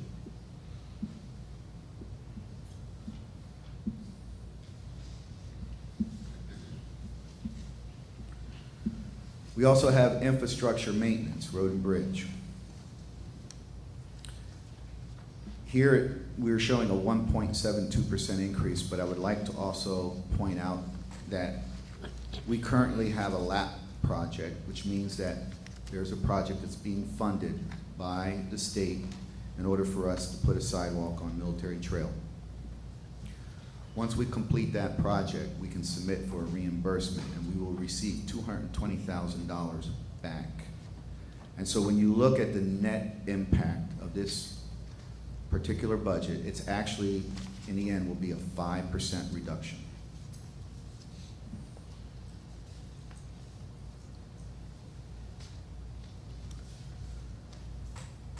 And here's some of the impacts to the stormwater, or I'm sorry, the infrastructure maintenance division. The big key here is that there are 4 full-time employees that are going to be transferred out of the infrastructure maintenance division. They're going to be transferred over to the stormwater division. Now that's very important because one of the things that that allows us to do is allows us to now focus on more projects for the city. And the projects that we're intending to do are listed here. Some of the ones we know that are really important to get it completed is Northwest 48th Street to Tri-Rail Crossing. I think every one of us in this room has probably received a complaint on it or two. There's a fence installation at the north end of the FEC rail, which is basically Hillsborough to Fort Street. This isn't necessary because now that Bright Line is here, we need to sort of kind of control the openness of pedestrians crossing the railroad tracks in inappropriate places. There's a few others, and then the city bridges on 13th, 14th, and 15th Ave. These are for modifications, but one of the things that we are actually looking at, and we will bring it before the commission and the public and receive input, is to possibly remove the 15th Avenue Bridge. It almost serves literally no purpose. However, it is a financial burden on the city to maintain this particular bridge, regular maintenance.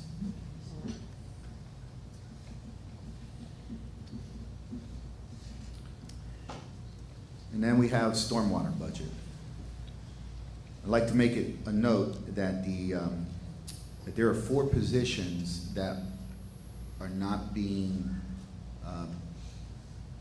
put into the stormwater for fiscal year 18, even though it was requested. And the reason for that is primarily because we are waiting for the master plan to be developed so that we understand a bit more about how the stormwater projects are going to go, you know, what kind of maintenance is required, what skill set would be necessary, and things of that nature. This was done at the request of the public, and we refrain from doing anything at this point until we are with the master plan in hand for the stormwater.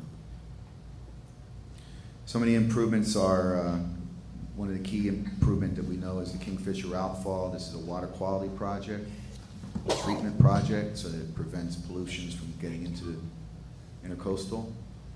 And then we have some other priority drainage projects as well. Some of the future considerations that we want to bring to your attention, and will be, you know, as we go on in the next couple of years and so.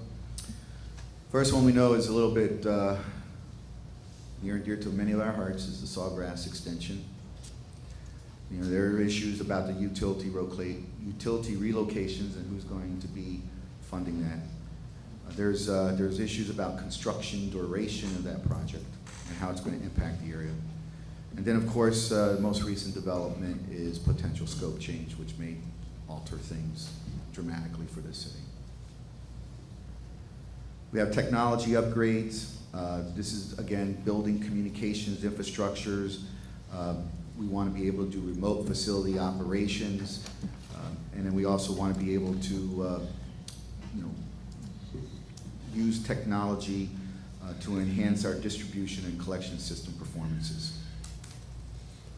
We have stormwater regional impacts. Again, we all heard sea level rise, climate change. We all know it's a complex problem, and it continues to get worse. This jeopardizes our flood protection, our fresh water supply, and the natural environment. And the reality is this cannot be managed at the local level alone. Local government needs to work together on both planning and land use decisions.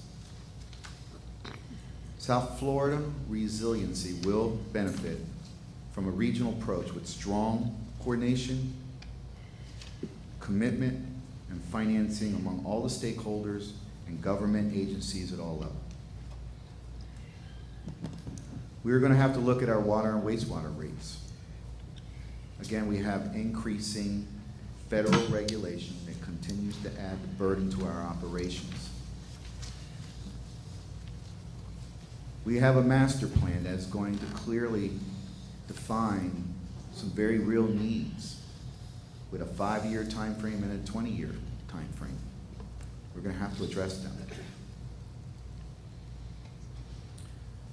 And we talked about the wastewater discharge, the treatment costs from Broward County.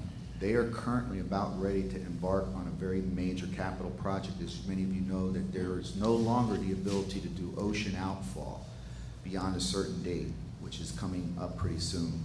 And so Broward County is building a massive amount of infrastructure to be able to do treatment. That is our service provider, and they will be passing on those capital increases or those capital costs to us, and we will have to address that too. We also have the Hillsborough Bridge, the intercoastal. We know recently there was an accident, and there's a lot of attention, and that bridge is very old and may not be appropriate for some of the activity and the needs that we have here today. One of the things that the FDOT has made clear is that it's very limited unless they go in there and they replace that bridge. They can't widen that bridge. They can't do anything extra to it. It will have to be replaced in some way. And that's a decision that we all need to be looking at going forward, considering the amount of traffic, both pedestrian and vehicular, that go over that bridge to determine whether or not that's a direction that should be done. So that completes the presentation, and certainly we're here to answer any questions that you all may have. Commissioners? Anyone? The idea of possibly removing the 15th Avenue bridge, I think that might have merit. But I mean, what is it going to take to say that it's something we're going to move on or not move on? It costs money to maintain. It's not particularly efficient. It's very small. You can't hardly walk over it if cars are traveling. So I think it would enhance the real estate value of the homes that are west of it, which could be a good thing for this city. But what's the negatives on having it? I imagine some people use it, of course, but there's alternatives. Well, so we will study it. We'll do the structural analysis. We'll do a cost-benefit analysis on maintaining that bridge for however long. There's traffic analysis. There's police. There's fire response time issues. There's public input that needs to be done as well.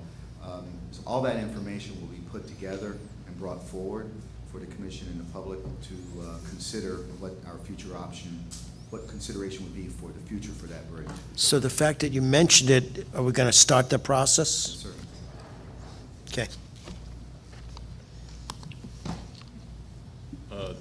Commissioner Parnas?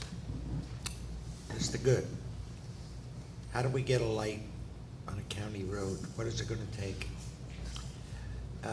The other day on 18th Avenue and Green Road, we had a car at about 80 miles an hour, cross a couple of lawns, knock a mailbox down, knock a sign for the speed bump down.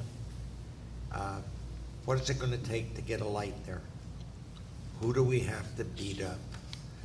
Who do we have to persuade, and how can we move forward on it? So that green road is actually a county road. Yeah, I know. And so county, first and foremost, needs to be a partner with us in this. We've already submitted to the county a request to evaluate whether a traffic light is warranted there. And what they do is they take a look at traffic volumes, and they look at accident, number of accidents within a certain period of time. And essentially, they basically came back to us and said, well, it's not warranted. So the next thing is the owner of that right-of-way would have to support other funding alternatives, one of which could actually possibly be going through the MPO. The Broward County certainly has, a opportunity for funding. They have other elements of funding that they can get into as well. I suspect that there may be a change in some of the dynamics there once that Crystal Lake property, after it gets developed. I think it's going to create another reason for another warrant study to be done. Okay, if you'll direct me in the right direction, I will take it under my wing as a project to see what can be done, but I need your help. Yes, sir. Mr. Good, Tom, you mentioned GIS specialist, and that's one of the reasons for the increase in the personnel operating service, is that correct? Yes, sir. Didn't we already have one, and that person left, and then we're replacing that person? Or are we looking at an additional one?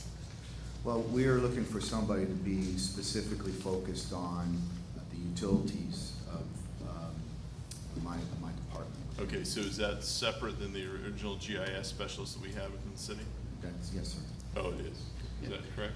Yes, if I could. Yeah. To answer that, yes. So recently, we had the GIS manager who's over that particular division. He left. We currently have 2 GIS specialists. While they certainly help the Environmental Services Department, they also help Parks and Recreation with cemetery, with other things, with sustainable management, not only on their mapping, but even with coastal waterway projects, things of that nature. The AMI project, the Smart City project that Mr. Good is referring to, is a very extensive project, and we know that we're going to need that GIS specialist, just one dedicated to that, along with the technology integrator, with everything that's happening with the water plant and moving forward with the future of automation in those areas. That's why we'd like to bring them in this upcoming fiscal year. As Mr. Good indicated, we're really trying to strengthen this department to begin moving forward in 2020 to start bringing some of this to fruition. If I may add one other thing, utilities has a substantial amount of assets that you don't see them, but they're there. And one of the things when we go to computer maintenance management systems, there is a GIS component that ties almost everything every one of our assets to the data. So anytime any kind of repair is done, there's an input, and it's tied to a section of pipe, for instance, that's maintained through the GIS database as well. So you can sit there and have a very good picture over a long term of what is your maintenance requirements, what is going to be your replacement criteria or priorities if that's necessary too. It all becomes a really huge asset for when we're ready to plan that 5-year, 20-year capital projects, so we can do that well in advance. But the GIS is a huge component of bringing all that information together. Yeah, actually, that just reminded me, I left the biggest user department out, and that's the planning and development services and building divisions and even code compliance. So they're big users of GIS. Even Mr. Dunkley's department uses it for different submittals to the state for revenues, such as a communication services tax. I just want to make sure that, so you're asking for a GIS specialist for your department specifically. That's great about accounting and everywhere else, but is that person going to be doing those for that, or they're just going to be utilizing the information that this person in your department creates? This person will be working specifically on all utility. Okay. I'm just trying to understand, we've got a $700,000 increase in personnel and operating services, and I'm trying to get my hands around that a little bit, because So we'll probably have some further discussions so I can understand that. No, that's good. You're only asking for 2 extra positions. I thought we had the GIS manager. I think, I was thinking it was just 1 GIS specialist, but there's a GIS manager leaving, but that's not what you're looking for. You're looking for a specialist entirely just for your department, another position, and there's gotta be some justification for some of these other increases along here. I know you showed an overall, what you feel is a decrease, but for me to be comfortable with this, I need to kind of get a better understanding of it, before I can sign off on it. Okay? Very well. Any commission? Commissioner Drosky?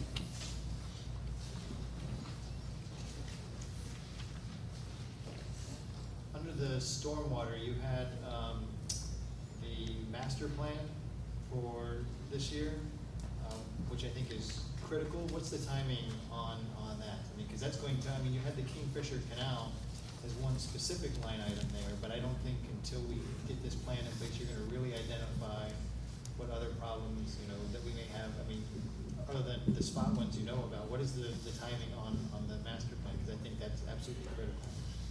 So the master plan currently, one of the things that we're doing right now, because we're preparing for bid documents. So essentially, the intent is at the very beginning of the next fiscal year, providing that this budget is approved and we're able to move forward with the master plan, we plan to put that out to bid the very 1st of October.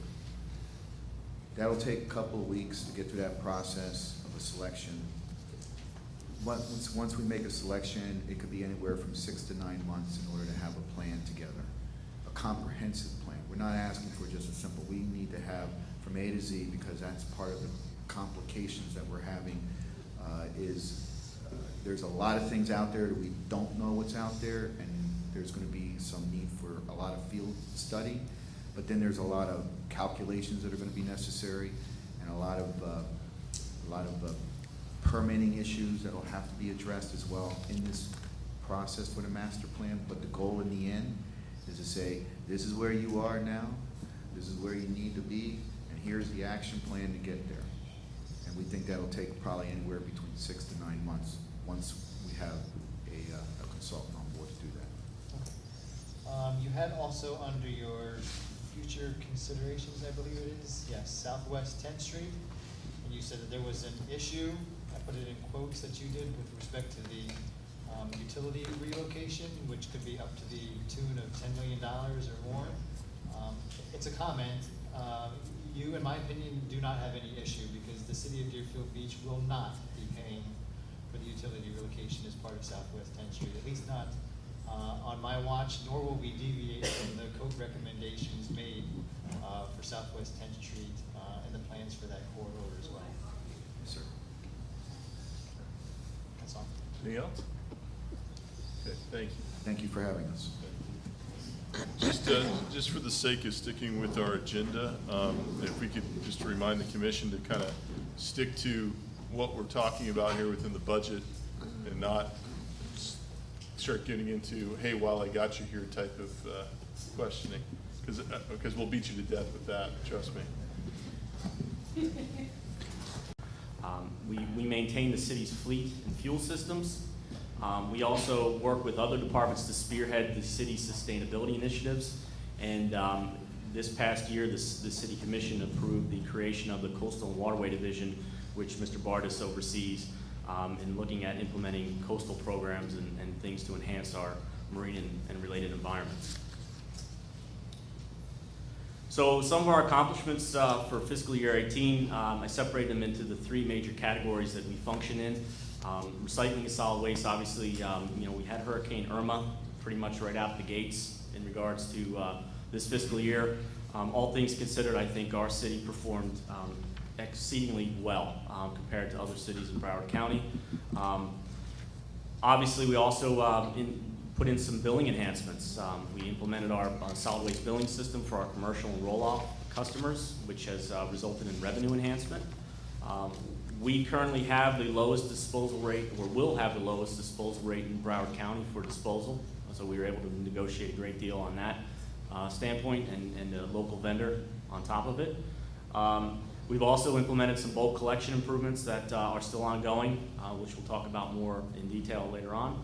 From the sustainability side, you just approved at the last commission meeting for the staff to move forward with our performance enhancement investment grade audit. So this is going to be a citywide improvement where we look at all the various facilities and buildings throughout the city and try to find ways to reduce costs, reduce energy, improve savings. So that's going to be a huge addition to the city and hopefully reduce operational costs citywide. We implemented a litter-free program in coordination with JM Family down at the beach, where individuals can rent, or not rent, they actually take a bucket, they go around to the beach and they can collect litter and gain incentives after they sign up for a few times and get t-shirts and discounts and so on. Just a few weeks ago, we opened up our DFB apiary. For those that don't know what an apiary is, it's essentially a community beehive, and that's essentially to help to promote pollination because of the issues that we're dealing with in regards to collapse of beehive communities. This is a program in relation to other cities throughout Broward County where we position these micro apiaries throughout the county to hopefully improve the bee populations throughout. Obviously, resiliency planning, Mr. Good mentioned some of the challenges that we face. I'll get into them in a little bit more detail, but absolutely resiliency planning has to be in the forefront of what we do as a city. From the coastal standpoint, as you're aware, we had a couple coastal workshops. We received some feedback and direction from the commission on where to move forward with those programs. We are on the cusp of receiving permits. Actually, I believe we have received a permit for the vessel exclusion zone project. We are on the cusp of receiving a permit for the artificial reef project. And we are going to be submitting a grant application to the state to get into the state's funding program for beach and related projects. So to look at our budget overview, we are looking at about a 7% increase. However, if you look at some of those key operational impacts, 400,000 of that $1 million approximate increase is going to be because of increased disposal. And we're going to get into recycling probably more than you want to tonight. But that's really one of the major reasons for the increase. Another $200,000 increase is for equipment. One of the things that we saw through this storm is that when we own the asset, we were able to manage and control the cleanup of Hurricane Irma. Because we had city staff doing a tremendous amount of work and a tremendous job, we were able to get the city cleaned up a lot faster than other communities. So we're actually looking to purchase a larger collection equipment that will help to expedite that cleanup, but it's also going to be used during our normal operations, so it's not just going to sit around just in case we have a hurricane, which we all hope we don't. Other miscellaneous increases, obviously personnel costs, insurance costs. You may have heard of some tariffs that are going around, some trade issues, global trade issues, so that's impacted everything from steel to aluminum. A lot of what we do relates to steel and aluminum, our equipment, our dumpsters, our containers, so that impacts what we do significantly. If you look at a breakdown of our operating expenses, obviously personnel is a key component. Second is disposal. Going back to personnel, we are proposing or recommending 82 employees, which is down from 86 from this current year.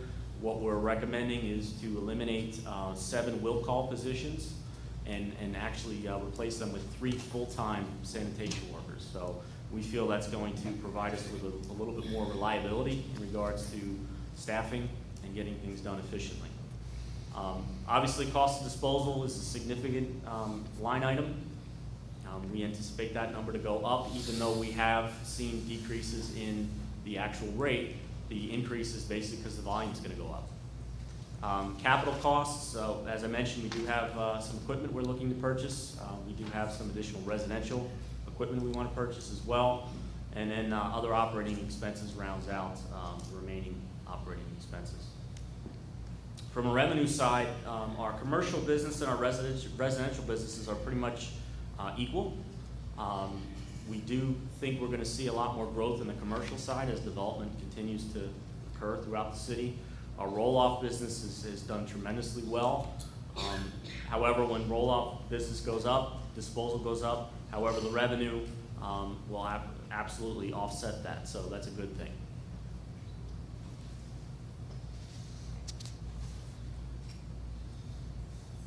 I changed the slide on my computer in front of me, but I didn't on there, so I'll go back to that one. So this is our revenue slide.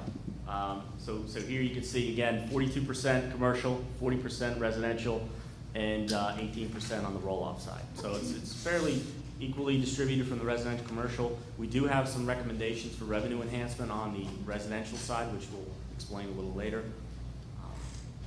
So now I'll make sure I do these in unison. Okay. So some of our performance measures, what we always like to try to do is see how we're performing versus the industry.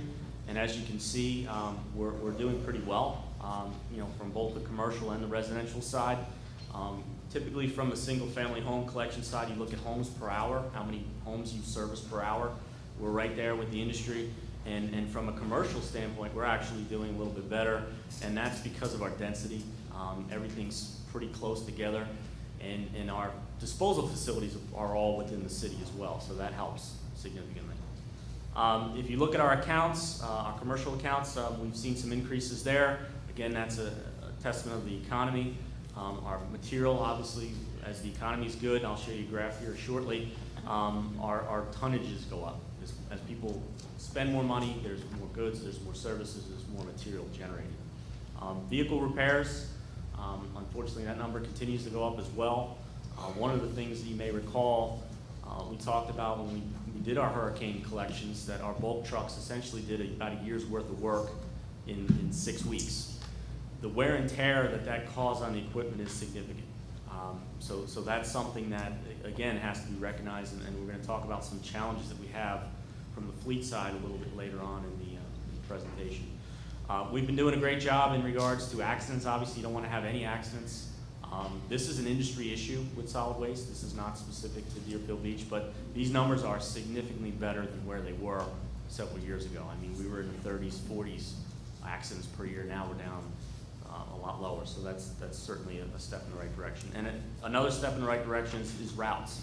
Anytime we can reduce routes, there is significant cost savings there. So we've reduced the route from previous years, and there may be some additional opportunities to do that as well. This is a slide just to show you what we've done from the marine debris side. We do beach cleanups throughout the year. We've obviously been doing our canal and waterway program since 2015. We've implemented our Litter Free program, which I mentioned, and the pier cleanup, which was just last weekend or the weekend before. They removed a tremendous amount of material from that. So all told, you're looking at a significant amount of material removed from the marine environment. This is obviously something that we want to continue to do and promote. So our waste stream, again, tonnages are going up. 106,000 tons, which translates to about 213 million pounds of material. It's a lot of material.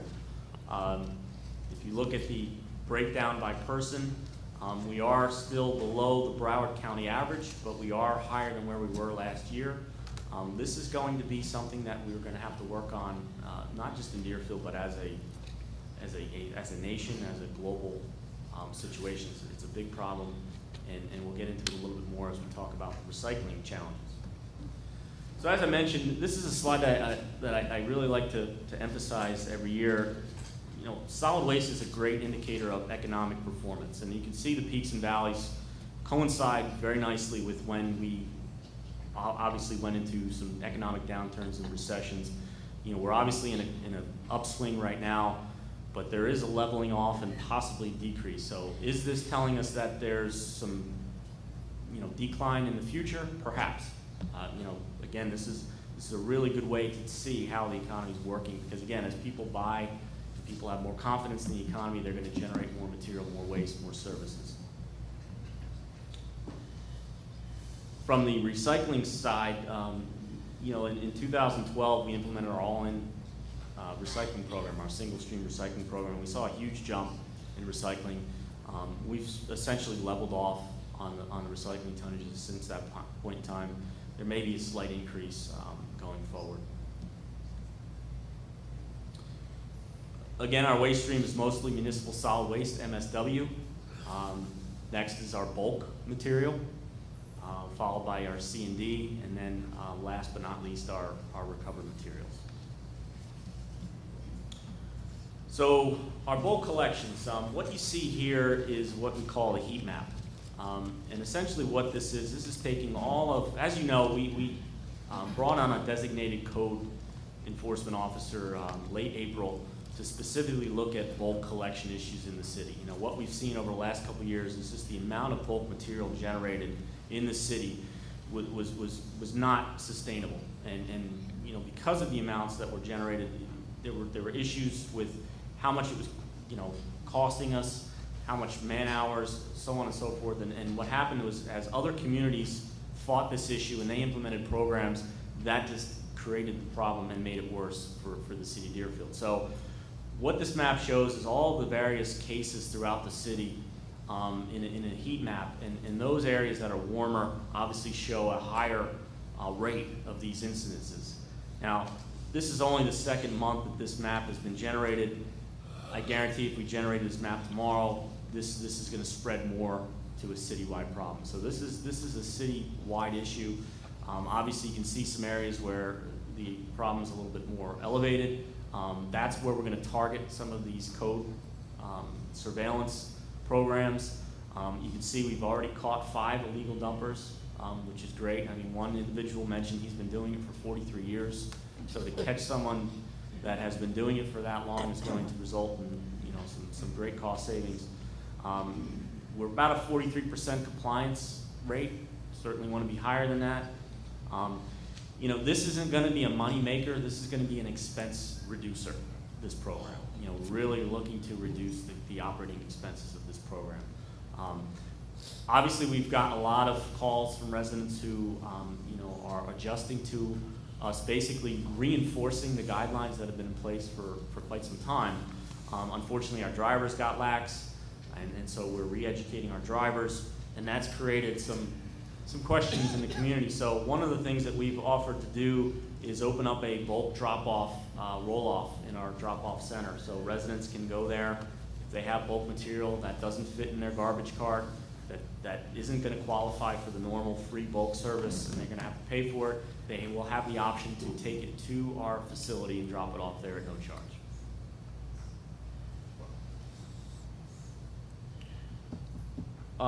As far as other program enhancements, again, the bulk program is going to be a work in progress. You know, one of the things we're going to talk about here in great detail is recycling. We're going to talk about revenue enhancement. Mr. Good mentioned the resiliency planning that's needed, and then we're going to talk about some of our fleet and technical personnel shortages and related challenges. One of the things that we implemented this year was, again, our commercial billing system through our Tower solid waste software. What this allows is our commercial customers to get a more detailed invoice, gives them a lot more information, allows them to go online, pay their bill, and really make life a lot easier for them as well as us. And it enhances our ability to collect these invoices and this revenue that's been out there. One of the things that we're recommending is to place the residential solid waste bill, which is currently on the utility bill, to have that placed on the county tax bill. And the reason for that is you're going to have a higher collection rate because, you know, most people are going to pay their mortgage, their mortgages, they have the escrows, so those are going to get paid. We're not going to have the collection issues that we may see through a utility system. You're also going to receive all your revenues at once, which would be huge from regards to planning and perhaps leveraging that money towards capital purchases. And then, you know, there'll be some conveniences to the customer as well, where they can they're not going to have to worry about paying that, although they're paying it through their utility bill, they're not going to have to worry about that. They pay it through their mortgage. Nobody wants to hear about a rate study. I've talked about it the last couple of years, but we are, because of what's going on with the rising cost of recycling, we absolutely need to look at the rates. They're not sustainable. The last time there was an increase was in 2008. There was actually a residential decrease in 2015 because of some of the savings that we saw on disposal. But it is something that we're going to recommend we do this fiscal year, and hopefully come this time next year, we can come forward to you and, you know, show you where we're at and what our recommendations are. So this is the start of some of the recycling trends that you'll see here. This shows two lines. It shows recycling revenue and tipping fee avoidance. And you can see down below, we define what each of those are. What you can see, obviously, is both of them are going down to zero, and pretty quickly. There's been a steady decline over the years, but really the bottom pretty much dropped out when China imposed their ban in late 2017. So you can see these are dropping out. You can see the slide or the little graph next to it, processing fees are going up. So what does that all mean? I'm going to try to walk you through the dynamics of recycling. So the first bar are operational costs. So operational costs to run our recycling routes is about $750,000. Historically, we would receive revenue to offset that cost, and that revenue was about $75,000. In addition to that, those materials, those approximately 8,000 tons of materials were not being landfilled or disposed of, so there's a savings there from a tipping fee avoidance. And that savings is about $345,000. So if you put those two against your operational costs, your net costs are about $330,000. So what's happening now? Operational costs are the same. If anything, they may be going up a little bit. You have no recycling revenue. You have no tipping fee avoidance. You now have the added cost of disposal for these materials. So now your net costs are about $1 million to run 4 recycling routes. That's a significant amount of money, and that price will most likely be going up. This is, again, not an issue that happened overnight. This is not a Deerfield Beach issue. This is a global issue that is affecting every country in this world. So you have the declining value of the material because there's so much of it, and the quality of it is not what it should be. The market is saturated with this material, so no one wants to buy it. There is no domestic market. The recycling industry really did not do itself many favors because they counted on China to bail them out. China would just take everything. Basically, we're sending garbage over to China and they were taking it. Well, China basically said, no, we're not going to take it anymore. And that's part of the larger global trade war that's going on now between the United States and China and other countries. Because of this increased contamination with the single stream programs and people really not recycling the right way, the processing costs have gone up. Just to give you an example, the plastic bags that we get from Publix, those are not recyclable. So people put those in their recycling bin, and what happens is those go and make it to the processing facility. The processing facility has belts and conveyors, and that gets stuck in that belt and conveyor and shuts down the whole process. Then someone has to get in there literally and cut it with a blade to get it out to then start the program again. So it's a huge issue. A lot of education outreach is going to be needed here in Deerfield Beach and throughout. As I mentioned, it's a global problem. There is no quick fix. This is going to be something that we're going to be plagued with for quite some time. There really needs to be some regulations in regards to the amount of material that's getting generated. There needs to be reduction efforts, not just recycling. There needs to be reduction. You know, reduce, reuse, recycle. Recycle should be the last step in the process. Obviously, we need to create a domestic market. There's an opportunity for a company to come here and create one of these high-tech MRFs, material recovery facilities, and really have a great niche in the market because nobody else is doing it. And again, we need to look at our local programs. What I've highlighted here in the green is the notice that we've received from Waste Management. And basically what it says is if you could be charged up to $175 per ton if your load that you deliver is contaminated. Well, we currently are going to be paying about $41 a ton, so that's over 4 times the amount we would pay. So they're taking contamination seriously. They're going to ding us for it. So we're going to have to implement programs and things to address that. So how do we do that? You know, some of the options are to modify our collection frequency. There really are no good options, unfortunately. You know, looking at what's currently in the recyclable processing. So glass historically is a commodity that's got a negative value, and it's heavy. Additionally, glass does not do good with our trucks. It actually will wear and tear our trucks significantly because what happens is it's abrasive. So that's one of the recommendations we're going to come out with pretty much right out the gate, that glass, we take it out of the recycling and you put it in the garbage, or use aluminum. Because aluminum is still good. Plastics is a difficult one because, you know, each of these containers has a different triangle underneath them. Some are easier to recycle, some are not. Some are worth more value, some are not. Do you try to limit what those are, or do you eliminate plastic altogether? That's an option. Do we adjust our rates to cover the increased costs? Do we suspend our recycling programs in the short term, or eliminate them altogether until things clean up and they're stabilized? And you know, that may sound like a pretty extreme action, but some of these more progressive cities like Oregon and Portland, Oregon, out there in the Pacific Northwest, they've been doing this since October. They've been diverting the recyclables and putting them into the landfill to help to stabilize the market, to help take some of that glut out. So if these progressive communities are doing that now, it's something that we probably may want to look at. So, and this is just a picture of what some of these facilities look like. They have this material stockpiled. They can't find anybody to take it. They're swimming in it. So off to another pressing issue, and this, in my opinion, is really going to be the issue of our generation and next generation and generations to come. You know, we're a peninsula. We're surrounded by water on three sides. We will see coastal flooding. We have seen coastal flooding. You can see the picture of Pioneer Park during the king tide where the whole ramp is underwater. These will become more and more frequent. They will become more and more severe. And when you add in storms and hurricanes and storm surge, you know, those issues are only going to be exacerbated. So as Mr. Good mentioned, we are involved with the county. We are working on regional approaches, regional plans.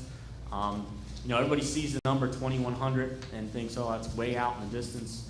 They're now bumping some of these projections up to 2045. So just to give you some perspective, if you went and bought a house today and got a 30-year mortgage, you're within that window of when that impact could really hit home. So this is an issue that we're going to see. We're going to see it increase, and it's absolutely going to need to be something that the city is focused on and you know, pays attention to for sure. Our projections are not as bad as Fort Lauderdale and Miami. You can go onto the NOAA website and you can see that they're in really bad shape. You know, from our standpoint, you're only looking at the eastern portion of the city. When you look down south, the whole eastern side, the whole western side is basically underwater. So, as Tom mentioned, this is also going to impact our drinking water supplies. As you know, sea levels rise, that saltwater lens is going to intrude more inland, which will push that fresh water out. Treating saltwater or brackish water is a lot more expensive than fresh water, so that's going to impact his operations significantly as well. Some good news, a couple projects that we've been working on from the coastal standpoint. The vessel exclusion zone, as I mentioned, that permit has been approved. For those that aren't aware of what that is, that's essentially going to be a series of buoys that are going to be offshore Deerfield Beach, which will designate an area where boats can go and boats cannot go. So it'll actually encourage more recreational activities in the near shore so that we don't have to worry about boats coming in and safety issues and conflicting uses. And it's something that the Ocean Rescue Group is very supportive and pushing for. Our artificial reef project, we're hoping to get that permit as well, and then construct both of those projects next year. One of the challenges with the beach and coastal projects is how do we fund some of these things? And we mentioned this last year a little bit, and we want to take a little bit more of a concerted effort to go after OPM, other people's money, so to speak. State monies, local monies, one of the local monies that's out there is the tourism tax program. So as you may be aware, we contribute a portion of taxes to this program. Since 2005, we've contributed quite a bit of money, about almost $30 million, about $2 million annually. We've gotten very little return on that investment. So what we are proposing is to approach the TDT and say, hey, look, we're going to put in this amount of money. Will you match it? And basically all we're doing is reinvesting in the beach and in the tourism industry. So everybody will benefit, right? If we invest more people will come, they'll put more money in. That will result in more money coming back to them and ultimately back to us. So this is going to be a concerted effort that we're going to recommend the city push. We have a plan, we have programs that we want to fund, and this is a funding source that's out there that we need to tap into, that we've been contributing to, that we need to get more bang for our buck on. Just to kind of give you an overview of our coastal program, this is you could see you know, on the left side or your right, the beach. You can see the yellow buoys, which is the vessel exclusion zone. You can see the pier. You can see there's some green boulders that are fairly small, but that's going to be where the nearshore artificial reef is going to be. And then you can see offshore, we have a lot of resources offshore. So there's a lot to do in the water in Deerfield Beach. You can snorkel, you can fish, you can boat, you can dive at various levels of depth, all the way down to 140 feet. We have quite a few artificial reefs vessels. Broward County, you can see the green dots in there. Those are essentially mooring buoys where people can bring their boats up, anchor to that buoy, and go down and either snorkel or scuba dive and fish those reefs that are right underneath those buoys. So it's a way to protect the reef, protect the resource, and encourage safe and responsible use of that recreational resource. Another significant challenge we face is, and it's not just fleet mechanics, it's really any vocation. I'm sure Mr. Santucci can tell you as well as Mr. Good that there's a shortage of vocational people out there. Plumbers, HVAC techs, electricians, mechanics. They're just not out there, and those that are out there are getting picked up, by others and getting paid salaries that we can't touch. What this does, obviously, this is a domino effect on everything. When we can't repair equipment, that impacts our operations, that increases costs. It's really a trickle-down effect to everything that uses equipment in the city. So this is a big problem. We can't do preventative maintenance. We've been trying to hire a mechanic for over 2 years, and it's that difficult to find qualified individuals that are going into this field. It's just not happening. And again, this is not a Deerfield Beach specific issue. This is something that's happening all over. What our solutions are, we've been outsourcing more work, unfortunately. A lot of our light duty equipment has been outsourced, so we've been focusing on our heavy duty equipment. One of the things we're looking to do is work with these vocational schools to offer training, hands-on internships where individuals can come down here and work. There are some liability issues there, obviously, that we'd have to work through. We're looking at, alternative recruiting efforts, but, also we have to look at the pay and compensation of what these individuals are getting paid, because we can't compete. We can't compete. Mr. Gressick, I'm sorry, Yeah. before you move off that slide, and I apologize for interrupting, but when we do have the ability to hire mechanics, can you talk a little bit to the commission and to the public about what happens? Yeah, so we're able to then implement a preventative maintenance program, which really is gonna. Well, I'm sorry, I actually meant when we hire a qualified mechanic, a dealership comes and. Oh, yeah. So Yeah, that's so important. That's right. That's why So, we can't- yeah, I mean, there are good mechanics. Unfortunately, retaining them and keeping them here is difficult, because, these are such highly sought after positions that they get called and get offered a position that's paying three times more than what they're currently being offered. We can't compete with that. So, that's absolutely a problem. And again, if we have the staff, we actually implemented a second shift, but because of staff turnover, we had to eliminate it. So we were starting to implement a preventive maintenance program, start to get on the right track, and then boom, we lost a couple good mechanics, and now we're back to, you know, just kind of a reactive standpoint. Chad, if you could just kind of move through this really quickly, we're way past. Okay, yep. So this is pretty much my last slide. So future considerations, what we've seen in the past is that when we control the asset, we're in a better position, right? And we saw it in the hurricane. We're now seeing the situation with recycling to some degree that we don't own any assets. We're at the mercy of somebody else. So one of the things that the city will benefit from is to look at the possibility of its own facilities, its own disposal facilities. And not only save the city in the long run, but it also could be a revenue enhancement opportunity for other cities that are looking for options. There really aren't a lot of options there. We also have the opportunity to do a TDMS for hurricane debris. We talked about the recycling programs. That's going to be an ongoing, changing issue. We constantly look at advanced technologies and automation to improve our services. Coastal sustainable, those are all programs that we're going to be looking at. Hopefully we can get Siemens on board to look at our renewable energy options and other ways to reduce our carbon footprint here as a city, so that we can then use those efforts to lead and hopefully illustrate others on how they can also act sustainably and reduce those carbon footprints. So with that, I'd be happy to take any questions you might have. Commissioner.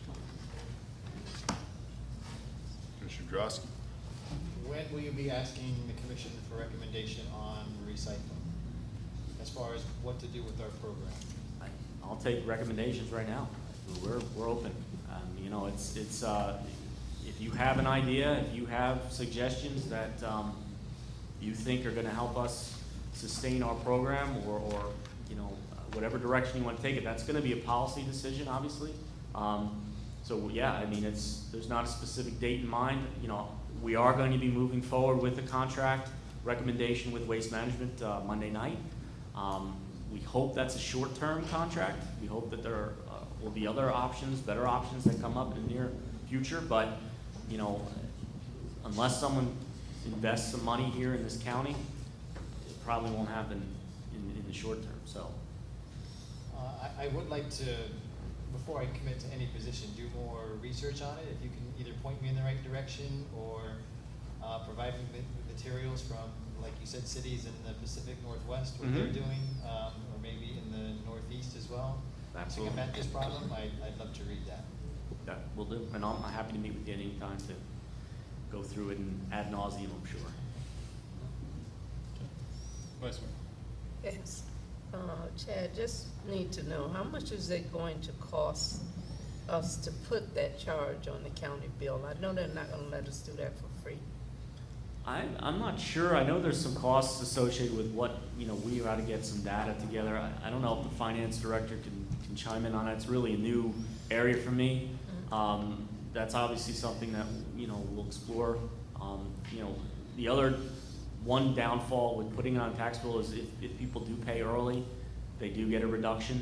Right. But we don't think that's gonna offset the value that we're gonna see in getting that revenue, the enhanced collection. So I can certainly get back to you on that. I don't have that. Please do. Yep, absolutely. Chad, just a couple things. While you had goals for 17 and 18, I think the hurricane pretty much would offset and take away your ability to kind of achieve some of those goals. But I think the best measuring stick for how well that your department did is how you handled the hurricane. You sold yourself short. Your response and how you dealt with it with your team was absolutely outstanding and far superior than what I've seen in any other city in Broward County. So outstanding job that you did. Thank you. I do have one question. All right. Did you guys apply for CNG rebates for newly purchased vehicles? So we tried, however, the state stopped funding the programs. I wasn't sure if you got it in Yeah. before they, okay. So, but there's still some good news there. You may have heard this whole VW emission settlement. So the state of Florida is in line to receive about $14 million towards that settlement. They're going to then work with communities to help implement renewable energies and other things. So we're absolutely on top of that, and we'll be pursuing that once it becomes available. Excellent. Thank you. Any other comments? No? Thank you. Thank you.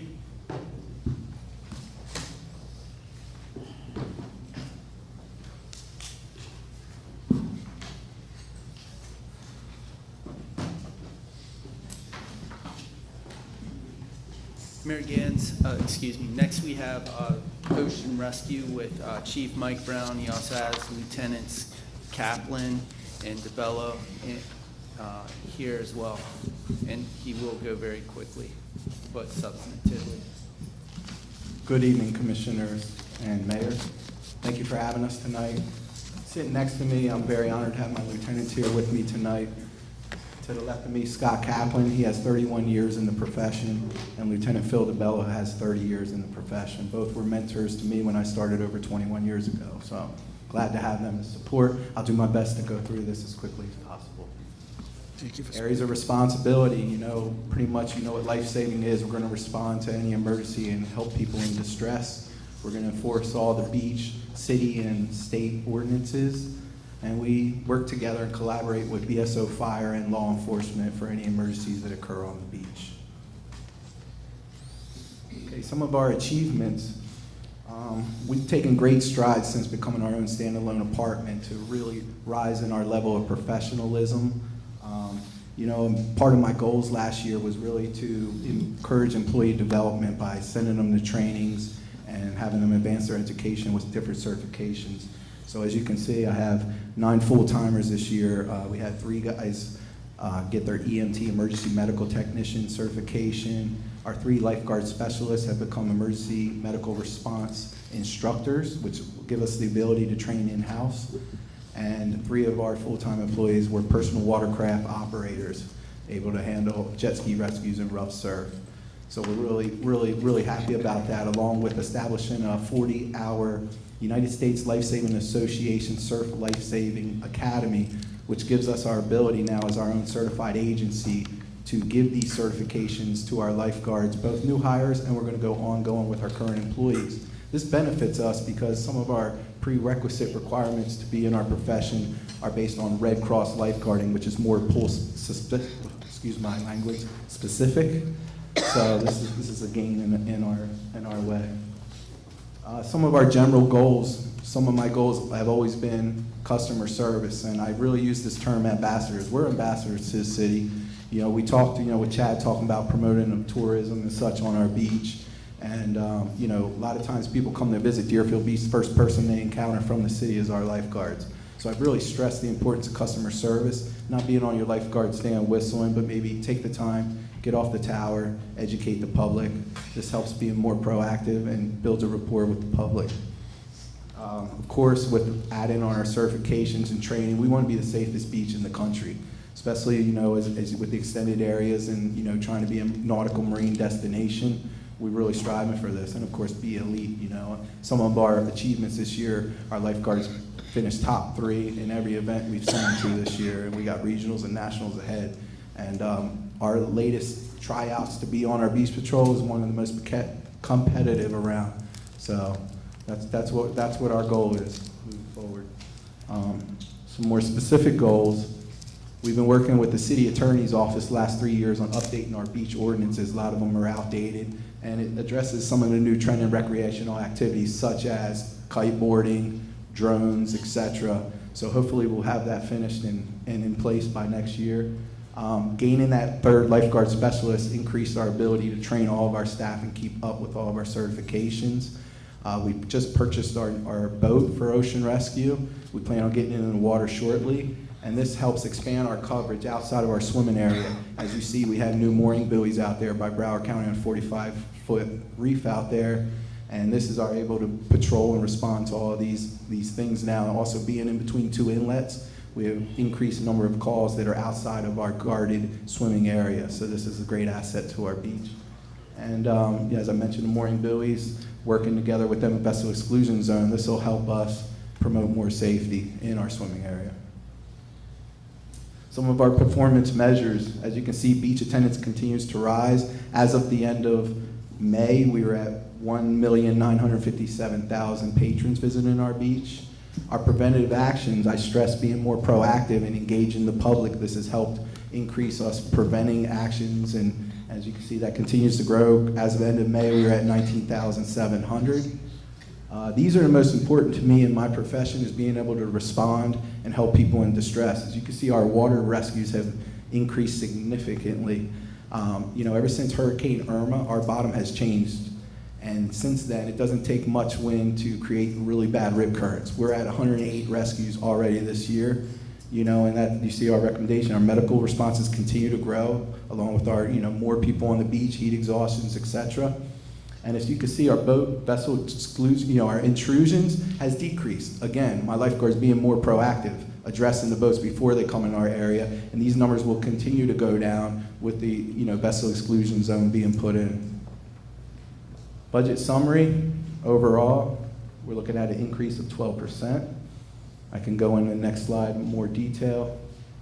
Our increase in personnel, a lot of this is, as you can see, overtime. When I talk about overtime, we're not giving our guys additional after 40 hours overtime. This is because we're a 365-day operation, this is when our full-timers work holidays, they get overtime. So this has increased our advanced education. Our lifeguards, we're trying to promote to reach this, advanced agency status, and per the union contract with the EMT, that's an educational incentive, so that's come up.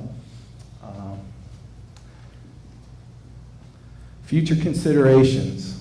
The importance for me to be able to be the safest beach in the country, as I stated. Our North Beach has an area of beach that's unguarded, so it's really important moving forward. A lot of that area was owned by private people, and now our city has acquired some of that land. It gives us the ability to possibly put a lifeguard stand to the north. Just this year, we've had 2 major incidents occur right there at our county line. There's a really bad rip current in that area, so that's something to look forward moving forward. New lifeguard towers, as Dave Santucci mentioned. 22 years ago when I started out here, we were the standard in the profession. The last 5 years, I've had all those cities he mentioned come to my beach to see our towers. They've tried to mirror our towers. Pompano said they mirrored our towers with Miami's towers to come up with their towers. So, just to let you know, we were the top of the line 20-some years ago, but as you know, with the salt air and wear and tear, we're in need of them. That's something to look forward to in the future. 10-hour day full coverage, increase the beach attendance. Very passionate for me. We currently guard our beach 4 towers from 5 to 7, March when the time changed until the end of July. We did numbers in the past to go all the way to November. Our slowest months are pretty much August, September, and October. So we ended at July. But the importance with our growing beach attendance and number of rescues that we're having, I'd like to man the entire beach, all 9 towers, 10-hour days in the future. And this will help us greatly. And currently, when we have a major rescue go down with only 4 towers open, all 4 of those towers are usually responding to that rescue. So now we're leaving the whole rest of our beach open. So these are considerations that I'd like you guys to take. And I really appreciate you having us tonight. Do you have any questions? Did you achieve the U.S. Lifesaving Association Advanced Agency status? Not yet, but we're taking those steps. Part of those steps was to form our own certifying agency in their standards. I'm sorry, I'm pressing all the buttons. Part of that, by establishing our own USLA certification process, that's one step. Achieving more personnel as EMTs. These are all steps in progress. We're almost there, if I can, Okay. Commissioner, any comments? I say you're doing a great job. Keep up the good work. Thank you. I think that's it. Thank you. Thank you. Next, we have just a very brief overview of emergency management, which we feel is important after Hurricane Irma. And I believe Mr. Santucci, is Tina here? Yeah. Oh, yeah. Yeah, if you want to go ahead and start. Absolutely. Good evening again, David Santucci, Assistant City Manager. Coming up right now is Tina Ju. She is with the Planning Development Services Department, and she's here because she doesn't have a title of anything to do with emergency management in the city, but she is extremely knowledgeable and has been a tremendous asset to me and to the city in regards to emergency management, and so I wanted to bring her here, one, to personally thank her in front of everybody, and two, to let you know that we have her in the city as an asset for that. We had a workshop back in April, I believe, where we discussed many aspects of emergency management. It's obviously all had, prevention, mitigation, all the aspects of emergency management, whether it's natural or man-made, and all the different things that can happen with the ever-increasing man-made attacks that we are currently having, as well as natural attacks, or natural disasters, I should say. This is the only funding mechanism right now that emergency management in the city has, but we are pursuing 3 different grants right now. The hazard mitigation grant, recently you approved the local mitigation strategy with Broward County, which allowed us to access this funding, or at least apply for it. And this was an opportunity that we saw for mitigation activities associated with the City Hall renovations, because it is close to shovel-ready, and you have to have shovel-ready projects to submit for this particular grant. So what we're looking at right now for this is a phase 1, phase 2, hopefully, where we are submitting for the funding related to the architectural fees that we recently approved, and then subsequently, once we have the construction costs, hopefully we can go after some more funds from them. We're also going after an American Planning Association grant without the adequate resources to currently to go after or to do our city's emergency management plan, along with some other planning activities and consulting engagements. We're looking at this funding to assist us in that regard, and we've also done a grant for $10,000 for CERT for training, all of which I also have to thank Alexa, for all the work on these grants that she's done for us. Our achievements this year have been some minor renovations, to the Mitigation Operations Center. As you can imagine, the first time us being there, you get there, you realize, hey, it'd be nice to have somewhere to hang your towel outside of the shower and those sorts of things. So we've completed that. With the limited resources we have, Tina, I, and Chief Sievers have been able to make some revisions to the emergency management assignments, set up a training regimen for each one of those positions, and Rebecca Medina has launched a tremendous public outreach campaign associated with emergency management with the changing code red to alert DFB, and some updates to the website, which you should take a look at. They're really nice, and this is actually a snippet from the website. We've talked about the achievements related to Hurricane Irma. I think we did very well, and when we did have the workshop, when we did have the workshop, I did preface the whole success of Irma to say that, we were categorized officially as receiving tropical storm force winds sustained in the city of Deerfield Beach. So that was a great test for us, but we were very fortunate. So, should a major hurricane attack occur, the hurricane's not going to attack us.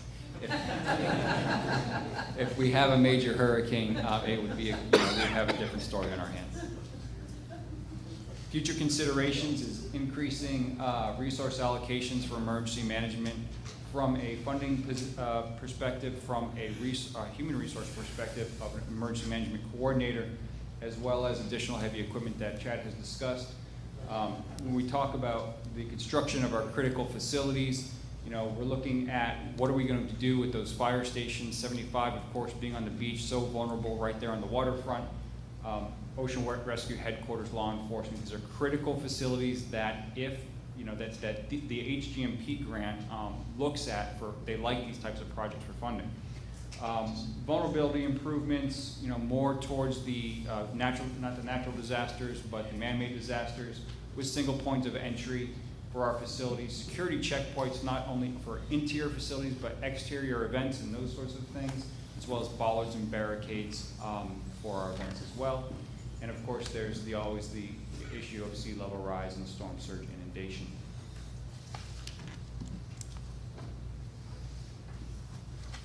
Commission comments? Vice Mayor?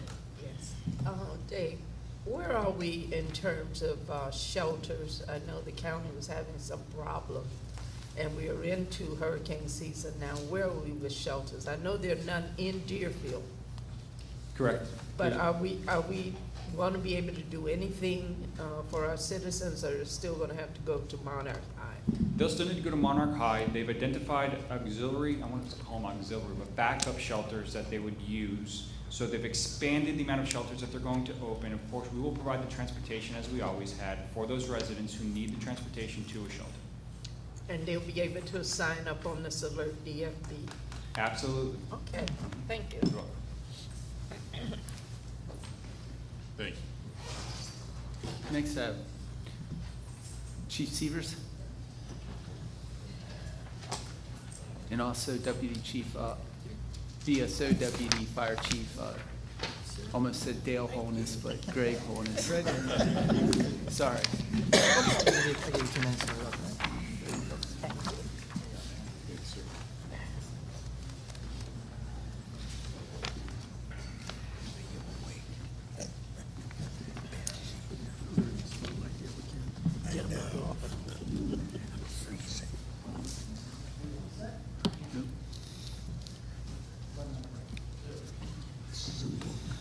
Good evening, Mayor, Vice Mayor, Commissioners.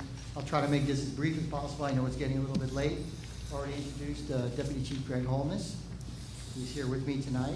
Hopefully together we can answer all these questions here. Just going to go briefly again. Obviously, you know what fire rescue does, suppression, emergency medical services and whatnot, so I'm not really going to spend a lot of time on that. Our service area, obviously Deerfield Beach, the only one point I want to make is we also have a contract with the town of Hillsborough Beach. So the city of Deerfield Beach has that contract. I just wanted to bring that up because with the new town manager right now, they really did a little change there. So they are requesting a little bit more administrative work than they used to previous years. I mean, like any city, you know, as you can imagine, your budget process, they have the same budget process. So as the only administrator for that, I have to actually handle those issues too in the town of Hillsborough Beach as I do in the city of Deerfield Beach. Just want to make that a point. Obviously, you know, we work out of 6 fire stations and the employees, nothing in that has changed. Everything is still the same. We operate 5 suppression units and 6 medical rescues every single day in the city. Looking at a little bit of our call volume, our fire rescue services, as you can see, so we looked at a 3-year period. There's just a slight increase every single year, pretty much where it goes. Obviously, the majority of our calls are medical rescues, as you can tell. So we're probably on track for about 17,000 runs in 2018. When we look at our prevention activities through the last 3 years, probably our biggest change that we're seeing, obviously all the new construction that's going on in Deerfield Beach, is probably on the plan review side, as you can tell. JM, for instance, just impacted us. It's unbelievable. And that's a great thing when they came to the city commission. You can imagine the volume of work now that's going for one person that we have. So we're already on track for this year. If that's a 6-month period, we're almost 1,000 plan reviews already that we're doing. So that's probably the biggest influx. And again, all this new construction obviously takes a little bit of time away from annual inspections and normal day-to-day, because those things must get done. Obviously, new construction, build-outs, COs, those must happen before the annuals. Just want to bring that up. Looking at some of the services that we also provide, the CERT, our Community Emergency Response Team, some things that are happening. Obviously, we're doing a new training class. They just completed a drill at the Fort Lauderdale Hollywood International Airport. Those types of things. They are at every event. They'll be there again at this city event, the 4th of July, with their first aid tent. We had a lot of involvement with them on post-hurricane this year after Irma. Did a lot of checks. They handed out a lot of water and food, and there was a lot of things for the team to do in a deployment. Operation Santa, we're revamping that a little bit, trying to make that to go to every single park in the city of Deerfield Beach. That's something that we started a couple of years ago. And also, pleased to announce that we just submitted for a $10,000 grant for the CERT. Hopefully, we'll get that money. That'll be a nice influx for that team. Again, this is the city CERT team, so we're trying to see what we can do and fund them a little bit differently. Some of the achievements in 2018, I wanted to bring up, as you'll see, this is a regional fire rescue boat that right now it's located at Port Everglades. That's going to come up here. Port Everglades just purchased a new fire rescue boat, so we're going to relocate that to Deerfield Beach. As you can know, with all the activity that we have here, especially on the Intercoastal Waterway, and all the activity that goes on throughout in the ocean and everywhere else, this is really going to be an asset for us. So that's going to be relocated up here, and those marine operations really has changed over the years. We implemented water rescue equipment on every single unit, not just in Deerfield Beach, but in BSO entirely. But proud to say that on every vehicle, we have gear now that we can enter the water, we can go ahead and rescue people. We even bought a couple of rescue boards that we're going to be mounting on our units too. So I think this whole package is really going to help us. Just want to talk real quick on Hurricane Irma response on that.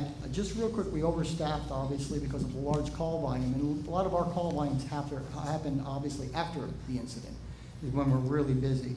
We've even had some issues during the storm, as you know, at North Broward Hospital.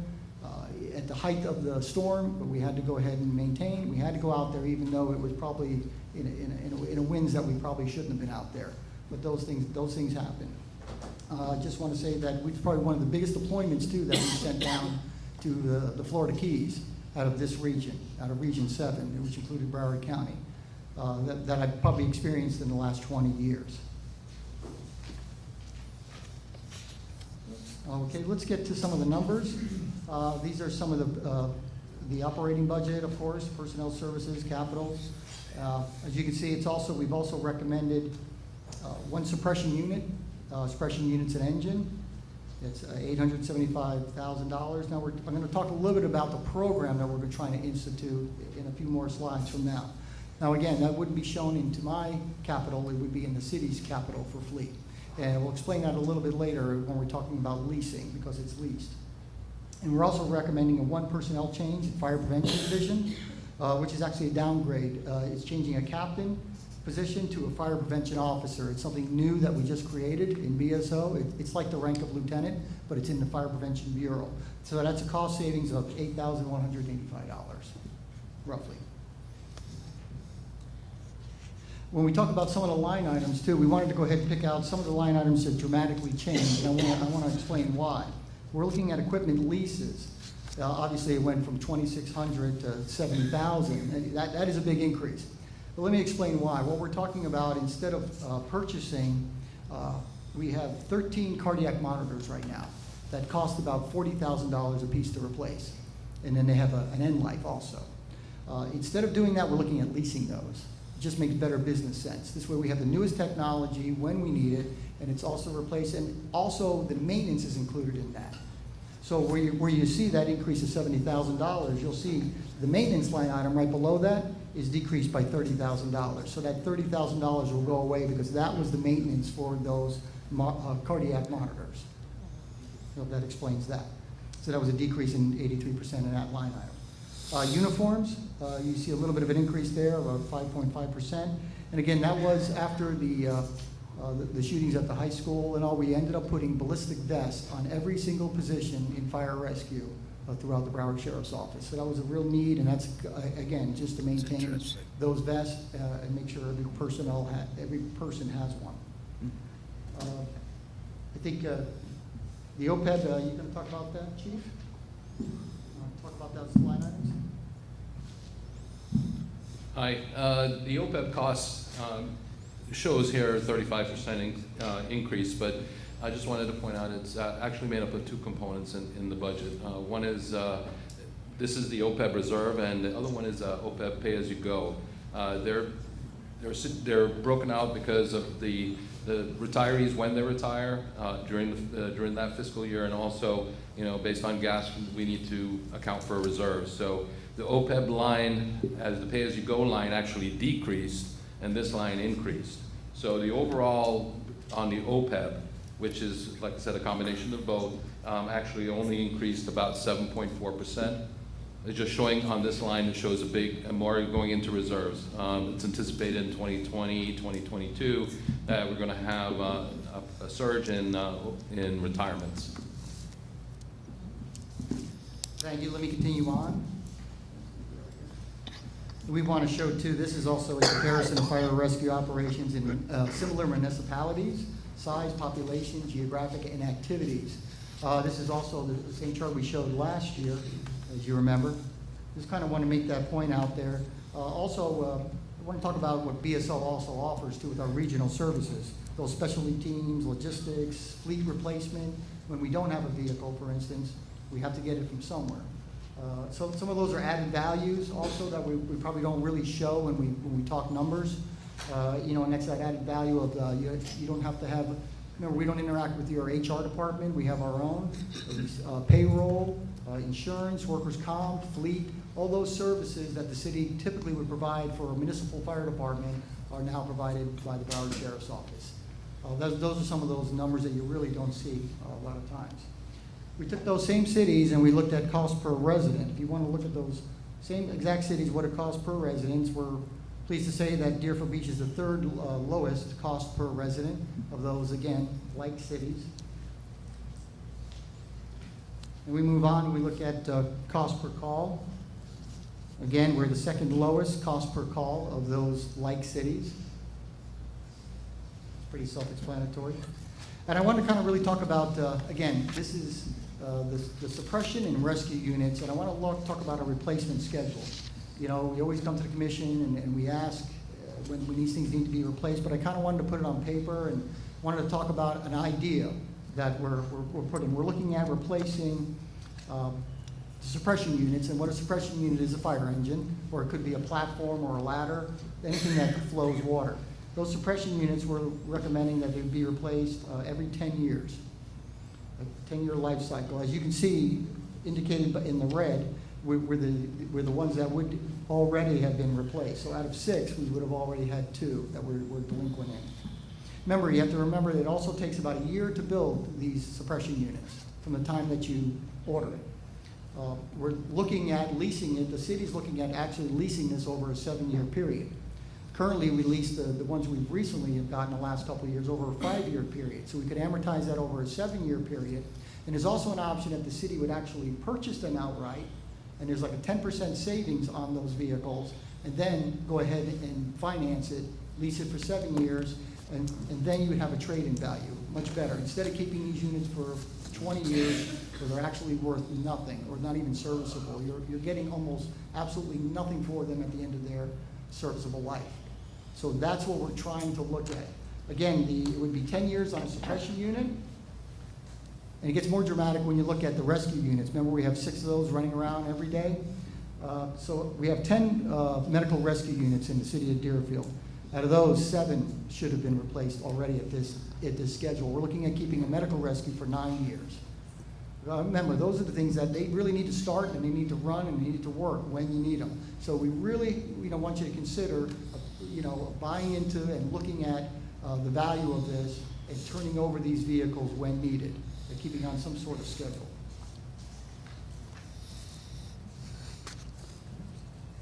Future considerations, I want to talk a little bit about, you're going to hear, and you probably have heard already in the news and newspapers, P25 compliant, the radios that have to be compliant.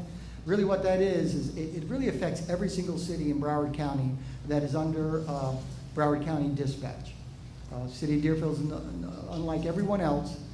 At some point, the CAD was changed a few years ago. With this new change of the computer-aided dispatch, the CAD, when they changed this technology, it changed everything in our communication world. So that really affects every single portable that we have, in-vehicle mobile unit, our station radios, and even our alerting system, how we get the calls that are dispatched through the station from dispatch. So they have to be, they call this P25 compliant. They must be compliant. So this is a big undertaking. As you can see, just for fire rescue alone is $1.3 million to make that happen. Every city has that under Broward County Dispatch. It was really an unfunded mandate from Broward County, but we're all kind of stuck in the same boat. But how do you make that happen? But I wanted to explain to it what it was, and I think Dave Santucci is going to talk about the financing and what's come up with BSO. Just before you hit that, when he says every city, he's not only talking BSO contract cities. These are Fort Lauderdale, Sunrise, all of them. So I just want to make sure that's clear. for the public too. Thank you. So earlier this week, I met with all the BSO contract cities, along with BSO administration, and what they were able to do with the contract that they have with Motorola is, based on the feedback that they were receiving from their contract cities, was put together a financing option, which was really commendable. So what it really amounts to is the timeline that you can see here on the right-hand side, and what it will be is a 3-year financing option, which will begin in the fiscal year 2020. So that's the way it will work out, with a 3-year financing of $1.3 million on the fire side, and I think we're looking at about $650,000 on the police side. That's just something to keep in the back of your mind for the next upcoming budget. And my last slide, just some future considerations. You know, again, like as the manager mentioned, we're looking at a lot of technology and what we can do with that. Obviously, we have the drones, and they're in place now. Glad to say that we have even some fire rescue people that are trained all through Broward County, and they're here too in Deerfield Beach, that operate these drones. And again, that goes in with the mission also, well, with the boat and water rescue, that we could send up a drone out there and we could locate the people. We've done this, matter of fact, it just happened in the city of Dania Beach, actually, just recently. Those are the kinds of kind of things that we're looking for. Again, how can we, lower the personnel that we have? How can we use new technology to accomplish that? Some of the other recommendations, again, I know it was not in this budget. The assistant district chief, we're looking for succession. As you know, you're only administrator in fire rescue. At some point, we're looking for somebody to come in there and learn. This is a big city, and it's difficult to run it really as a one-man show. Somebody that maybe could also help with your emergency management, and also be somebody that's helping to coordinate your CERT. We're also looking for, in the future, additional fire inspector. Again, those are to get those businesses in compliance, bring up those numbers, get those annuals done, because like I said, with all this new construction, which is wonderful, but it does tie us on doing those annual inspections. We did some numbers, we ran some figures of what that person could generate, probably about $200,000 in revenue back to the city, just going down the road doing those annual inspections. Again, those are things to just keep in the back of your mind. Thank you for your consideration. And that's all I have. Do you have any questions for us? Chief, what is your backlog right now for annual inspections? Yeah, we're about halfway through at this point. But with the new construction, I know we're not gonna complete it. I can tell you that. We complete about 60%. You'll only be about 60% Yes, by the end of the year.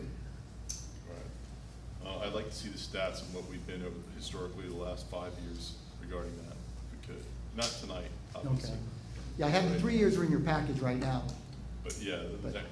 a little bit longer time out to see how we're going with that.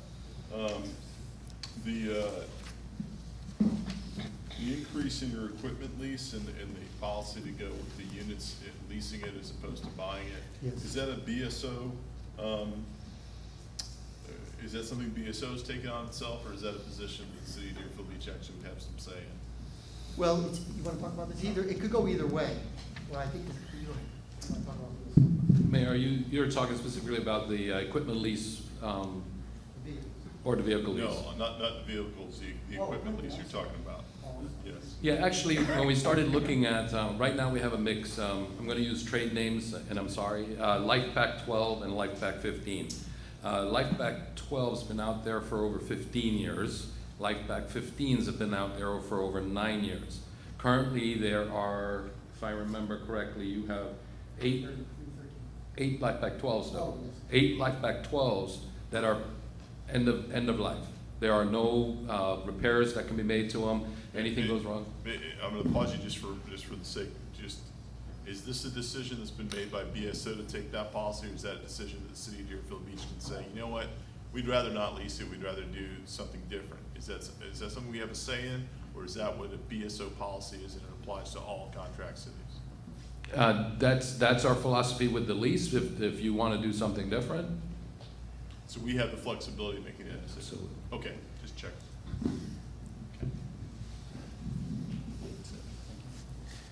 Commissioner Miller? Can you just remind me what OPED stands for?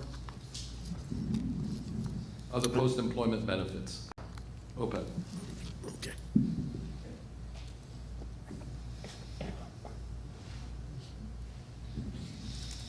One other, is there someone else? Go ahead. With the amount, the increase in the amount of, I guess you could say paperwork or whatever that we're having to do with the town of Hillsborough Beach, we might want to consider eliminating that headache from our coffers and our workload, and maybe consider no longer having that headache anymore. Yes, I've been discussing the different options with the Office of the City Attorney on that matter, including increase in the contract price if we cannot end the contract. Okay. Commissioner Drosky? Good. Chief, in your budget, what is the amount you have for salaries? This is a topic that gets, I think there's a lot of misinformation that floats out there, so can we flesh some of that out? What are your? Personnel costs? Correct. And then, do you have a number that you can associate to overtime as well? Yeah, overtime's about 850, it's a line item, 850,000. Is that for, you're estimating for 19, or is your 18? Yes, same as, yes, it's also 18 and 19, we're estimating the same. And then as far as the salaries, Well, you want to use this number? can you go back to that slide, or? Oh. It's very small in my packet, so. Oh, okay.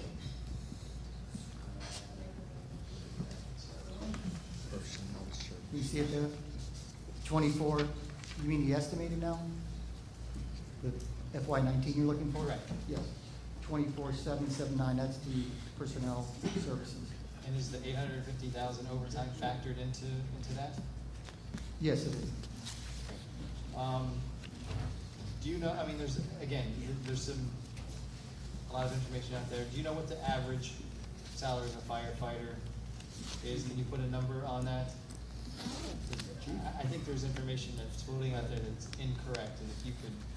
Yeah, I mean, I can tell you what a starting firefighter, because it all depends on their rank and time in service. I mean, there's no dead average, I can tell you that. I mean, I can tell you what probably our starting salary is, if that's what you're. If I were to start today, which I'm not, but.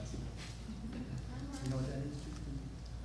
No, actually, I don't know the probationary firefighter's starting salary. It goes through steps, like Chief Seaver said, but I can certainly get that information to the city manager. That would be great, thank you. Okay.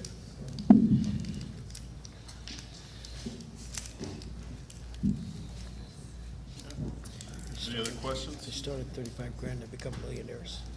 Just to give you an idea, when you talk about overtime, to put it in perspective, in 2005, it was the city of Deerfield Beach's fire department, which had, that's, like I said, that's 13 years ago. Overtime was right under $1 million, and that's with a completely different type of force. So while that number sounds huge, it's good to put it in perspective. Back in 2005, it was just $990,000 worth of overtime. Yeah, actually, I think when we took over, I think it was close to like $1.2 million. Yes, Yeah. it was. I'm sorry, can I just add to that? Because it just wasn't the overtime, and one of the biggest benefits that we received when we merged with Broward Sheriff's Office is that while they would budget a large amount of overtime, they would also give what is called compensatory time.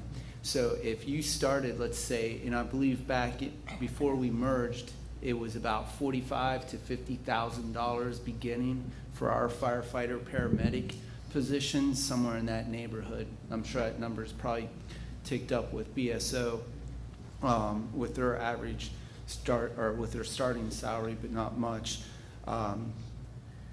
Let's say after 10 years, you accumulated all this compensatory time, and those first few years, you might have, whatever, got 100 or more hours. Well, whenever you reach the retirement age, that 100 hours that you collected back then would not be paid out when you actually collected it at the beginning, making $50,000. It would be whatever you were making at that time. So in other words, if you'd earned an overtime hour at $20 an hour when you first started, and you retired and you were making $50 an hour, you get to cash that in for $50. Okay, I will start tomorrow. Well, We don't do that any longer. Doesn't work. It doesn't work that way. The other thing about that was back then in 2005, I'm going by the old Tri-Data report that I was able to pull up, 28% of the entire overtime budget was only for 4 firefighters that were able to take advantage of it. So we've come a long way from that, so thank you. Appreciate it again. Thank you for your support. Thank you. Next, You do a good job. Chief of Law Enforcement, along with his 2 lieutenants, Montgomery and Phillips. Thank you.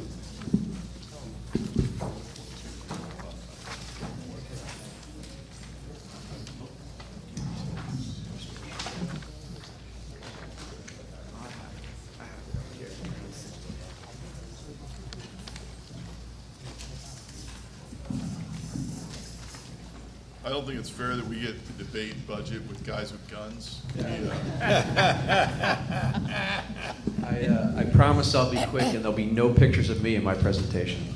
And just so you know, Deputy Fire Chief Honus will also be representing BSO Command, so that's why he's sitting up there as well. Okay, I'll go over real quick because in the interest of time, you all know what we do. These are our areas of responsibility. This is the structure that we have.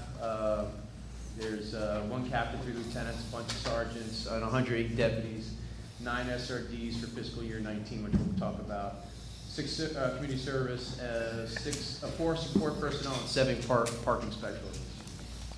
Our achievements for 18, our tactical deployment team, as you know, we're the innovator of this team with the city of Deerfield Beach, and they won Unit of the Year, and they also are sergeant in charge of the unit, won Deputy of the Year. It's an amazing unit that now is the standard for all the other districts that they now implement in the agency.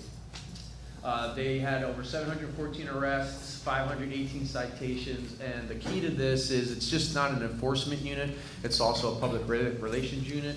And they've had over 1,000 hours of foot patrol, and that's going through the neighborhoods, knocking on doors, talking to citizens, and learning about the community, giving out their business cards so they have direct contact with these officers. It's been very successful, and we're very proud of the unit, and like I said, it's definitely the model that's being used for across the agency. We also have our crime suppression team. This is our team that the jump out, the green deputies. They seized over 77 firearms, over $138,000 in cash. They made 534 arrests themselves, over 20 vehicles seized, and 37 kilos of narcotics taken off the streets in Deerfield in 2017.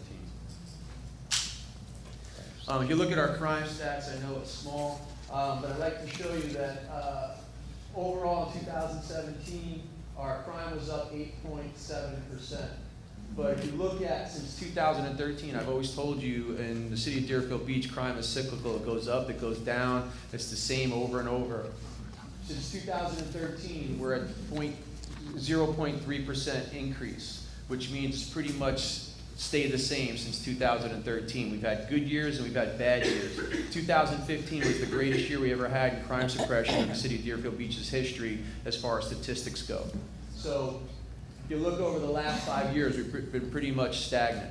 But there are some increases, as you can see, and those are the crimes that we talk about. You'll hear me talk about in commission meetings and association meetings and everything else that we go to that pretty much drive the numbers, and those are the burglaries to conveyances. And those under UCR are considered larceny and not burglary. Burglary residences are under burglary. And you can see in 2017, we had a 12.8% decrease in residence burglaries. So that's pretty significant. That's one of our lower years as well. So, but unfortunately, when they're not breaking into homes, they're now breaking into cars. And so you'll see our larcenies are up and our motor vehicle thefts are up. And that the reason motor vehicle thefts are up are people leaving their key fobs in the car. So not only are they not locking their cars, they're leaving their doors unlocked. So when someone opens up the door to their car, they push that button and the car starts. And they've now got your car. So the numbers pretty much, as you can see, are pretty stagnant from 2013, but there is an increase in 2017 of 8.7%. But the good news is this year, so far, we are down 2.4% from 2017. So we made some significant arrests. We put together a lot of operations to deal with these type of crimes. We're hoping that this trend continues and that we see a decrease in crime in 2018. I just want to go back real quick about these numbers too. If you see up in 2017, and these are UCR numbers.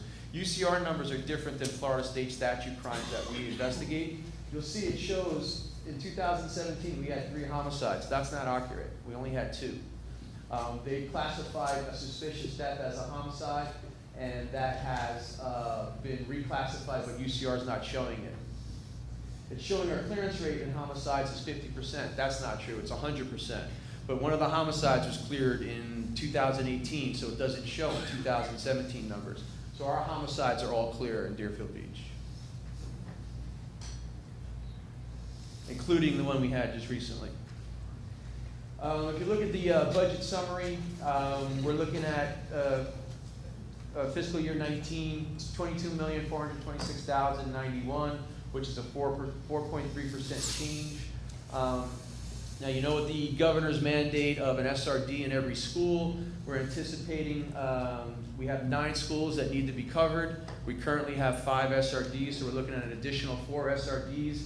If the school board does not pay that, that becomes incumbent upon the cities to pay. You're looking at another $580,000 increase, which would bring it up to $23 million and change, which is a 6.8% increase. Now, most of that is due to contractual obligations through bargaining units, and really not much in any other than those expenses. So, but adding, it's also 4.3 up in fiscal year 19 because the COPS grant is now expired that we had for the last 3 years, and now 4 years, and the city of Deerfield Beach is now obligated to retain those 4 SRDs for year 5. So that's where you see the increase. The program enhancements, we basically still doing the same programs we've done. We've got a couple of extra ones. We now are responsible, and we now are taking part in pre- and post-storm inspections at adult facilities, and so that we don't have another tragedy like we had after Hurricane Irma down in the south part of the county. We have some programs regarding our children and walking safe to school, so we'll be implementing that at the beginning of the school year so that we limit the amount of vehicle accidents with children during school time. Our PAL program has gone away from the boxing. We're now into more of the traditional sports. We now have basketball, and we participate with all the local PALs. We became pigeonholed for years in the boxing program. We've gone away from that. Now we're more diverse in our sports. We have art programs for young kids. We have track and field we started for triathlons. And so far, we've got very good participation in the programs. He talked about the P25s. I'm not going to talk about it, but it is a $650,000 increase for the law enforcement side of it. And here's our future considerations. Those 4 additional sworn resource deputies to fill the charter and the mandate. And it's public and charter schools. So we have a charter school that we're going to have to man. Our school resource deputies will be equipped with that exact rifle you see there, which is the MP5. It's an automatic rifle, and they will be in backpacks that our SRDs will have immediate access to if there's any type of active shooter in the school. And we now are participating in risk protection orders, which are, it's a court order that allows us to take guns from violent or mentally ill individuals that reside in the city of Deerfield Beach. And the city of Deerfield Beach was the first city to actually do an RPO where we recovered weapons.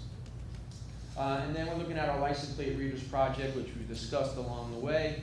And the LPR system, we're looking to do at all city parks, neighborhoods, and now major thoroughfares and roadways within the city of Deerfield Beach, so that we can monitor traffic patterns, crime, and see who's going in and out of neighborhoods. And that those LPRs pick up tag numbers, and it provides us valuable information on the owner of the vehicle and if they have any warrants or their criminal history. So if we know they don't belong in the neighborhood, we're going to be getting direct access to that immediately with the program that we're going to implement. We're going to have CSAs at the front desk monitoring these cameras 24/7, like we do in Lighthouse Point and other cities. So we'll be monitoring live feeds into our district office. We have now a drone program. These are the drones we currently have in the Broward Sheriff's Office, but we're looking to expand that. We have one currently in the city of Deerfield Beach. And again, and to give kudos to the city manager, he approached me years ago about implementing a drone in the city of Deerfield Beach. We went to our agency, and they thought it was a great idea. They actually created a unit. So we now have a unit that is a drone unit. And we've had two major success stories that they use as examples, and both of them are Deerfield Beach. We had an issue with a barricaded subject inside a house here at the city of Deerfield Beach, ran from some of our officers, was armed. And this is a true story, I'm not lying about this, it's kind of crazy. But our drone operator flew the drone inside the house through a smashed out window, located the subject hiding in a closet, hovered over him, and the individual that was hiding never saw a drone before, actually believed it was a spaceship, and came out and literally walked out and said, "Oh my God, I've never seen that before, what was that?" So he thought it was a robot that flew into his house and was going to apprehend him, and he gave up peacefully. The other we used on the beach when we had a swimmer that was drowning and lost. We flew our drone over and located the swimmer down the beach. So we've had two success stories already with this drone, and we've only had it for a couple of months. And now we're looking at using drones in the future for surveillance, special events. 4th of July you'll see our drone up on 4th of July. You'll also see that big drone flying around down in Deerfield on 4th of July because of the large crowds. It gives us an advantage of not having as many people on the ground. We can see everything from the air. And we're looking at using it for apprehension and search and rescue, and for surveillance on pre-execution of search warrants.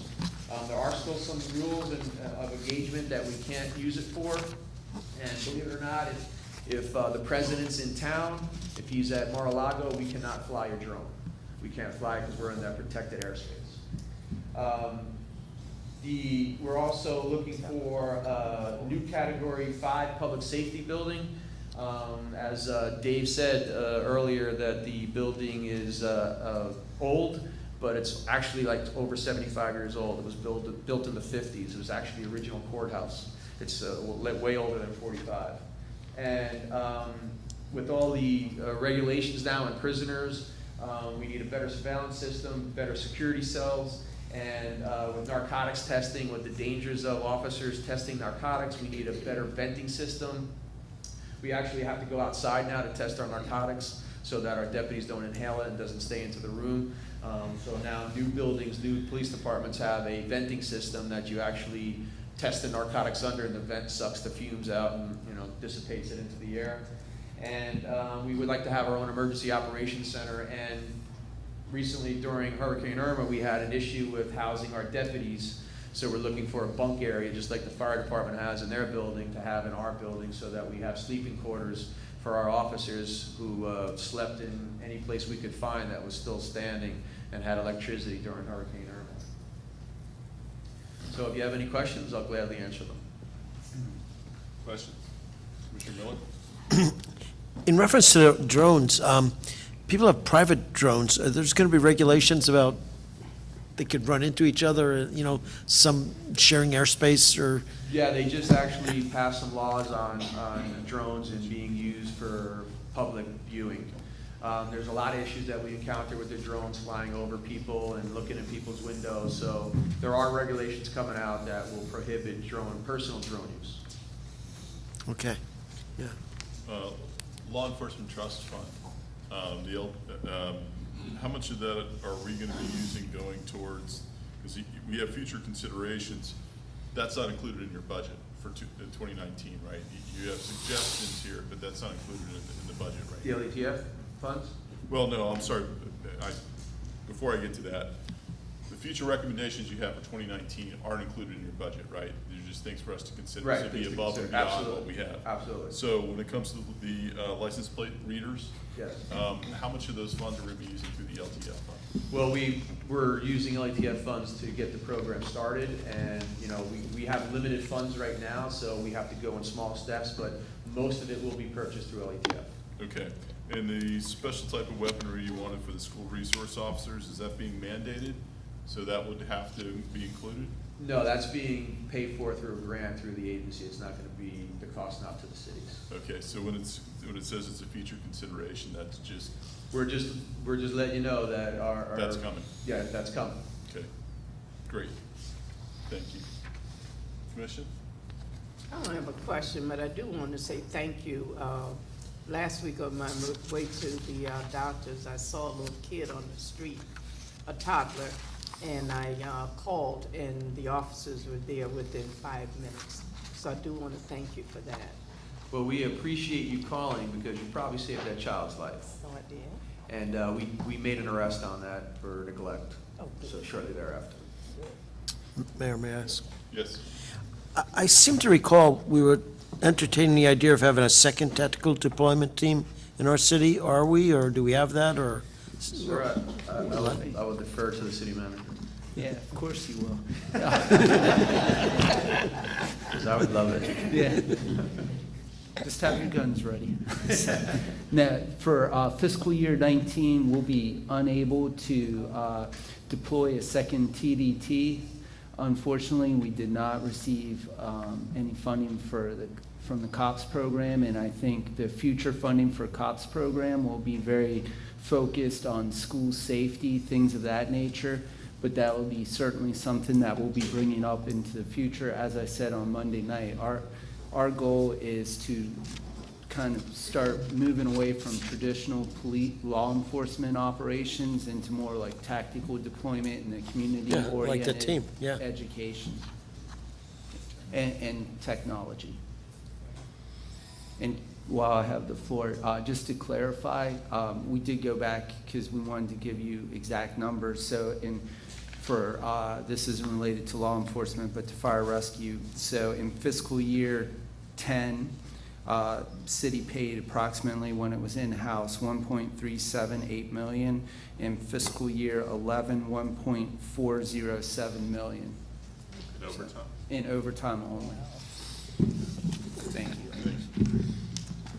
Thank you. Oh, I'm sorry, Commissioner Drosky, Commissioner Barnett.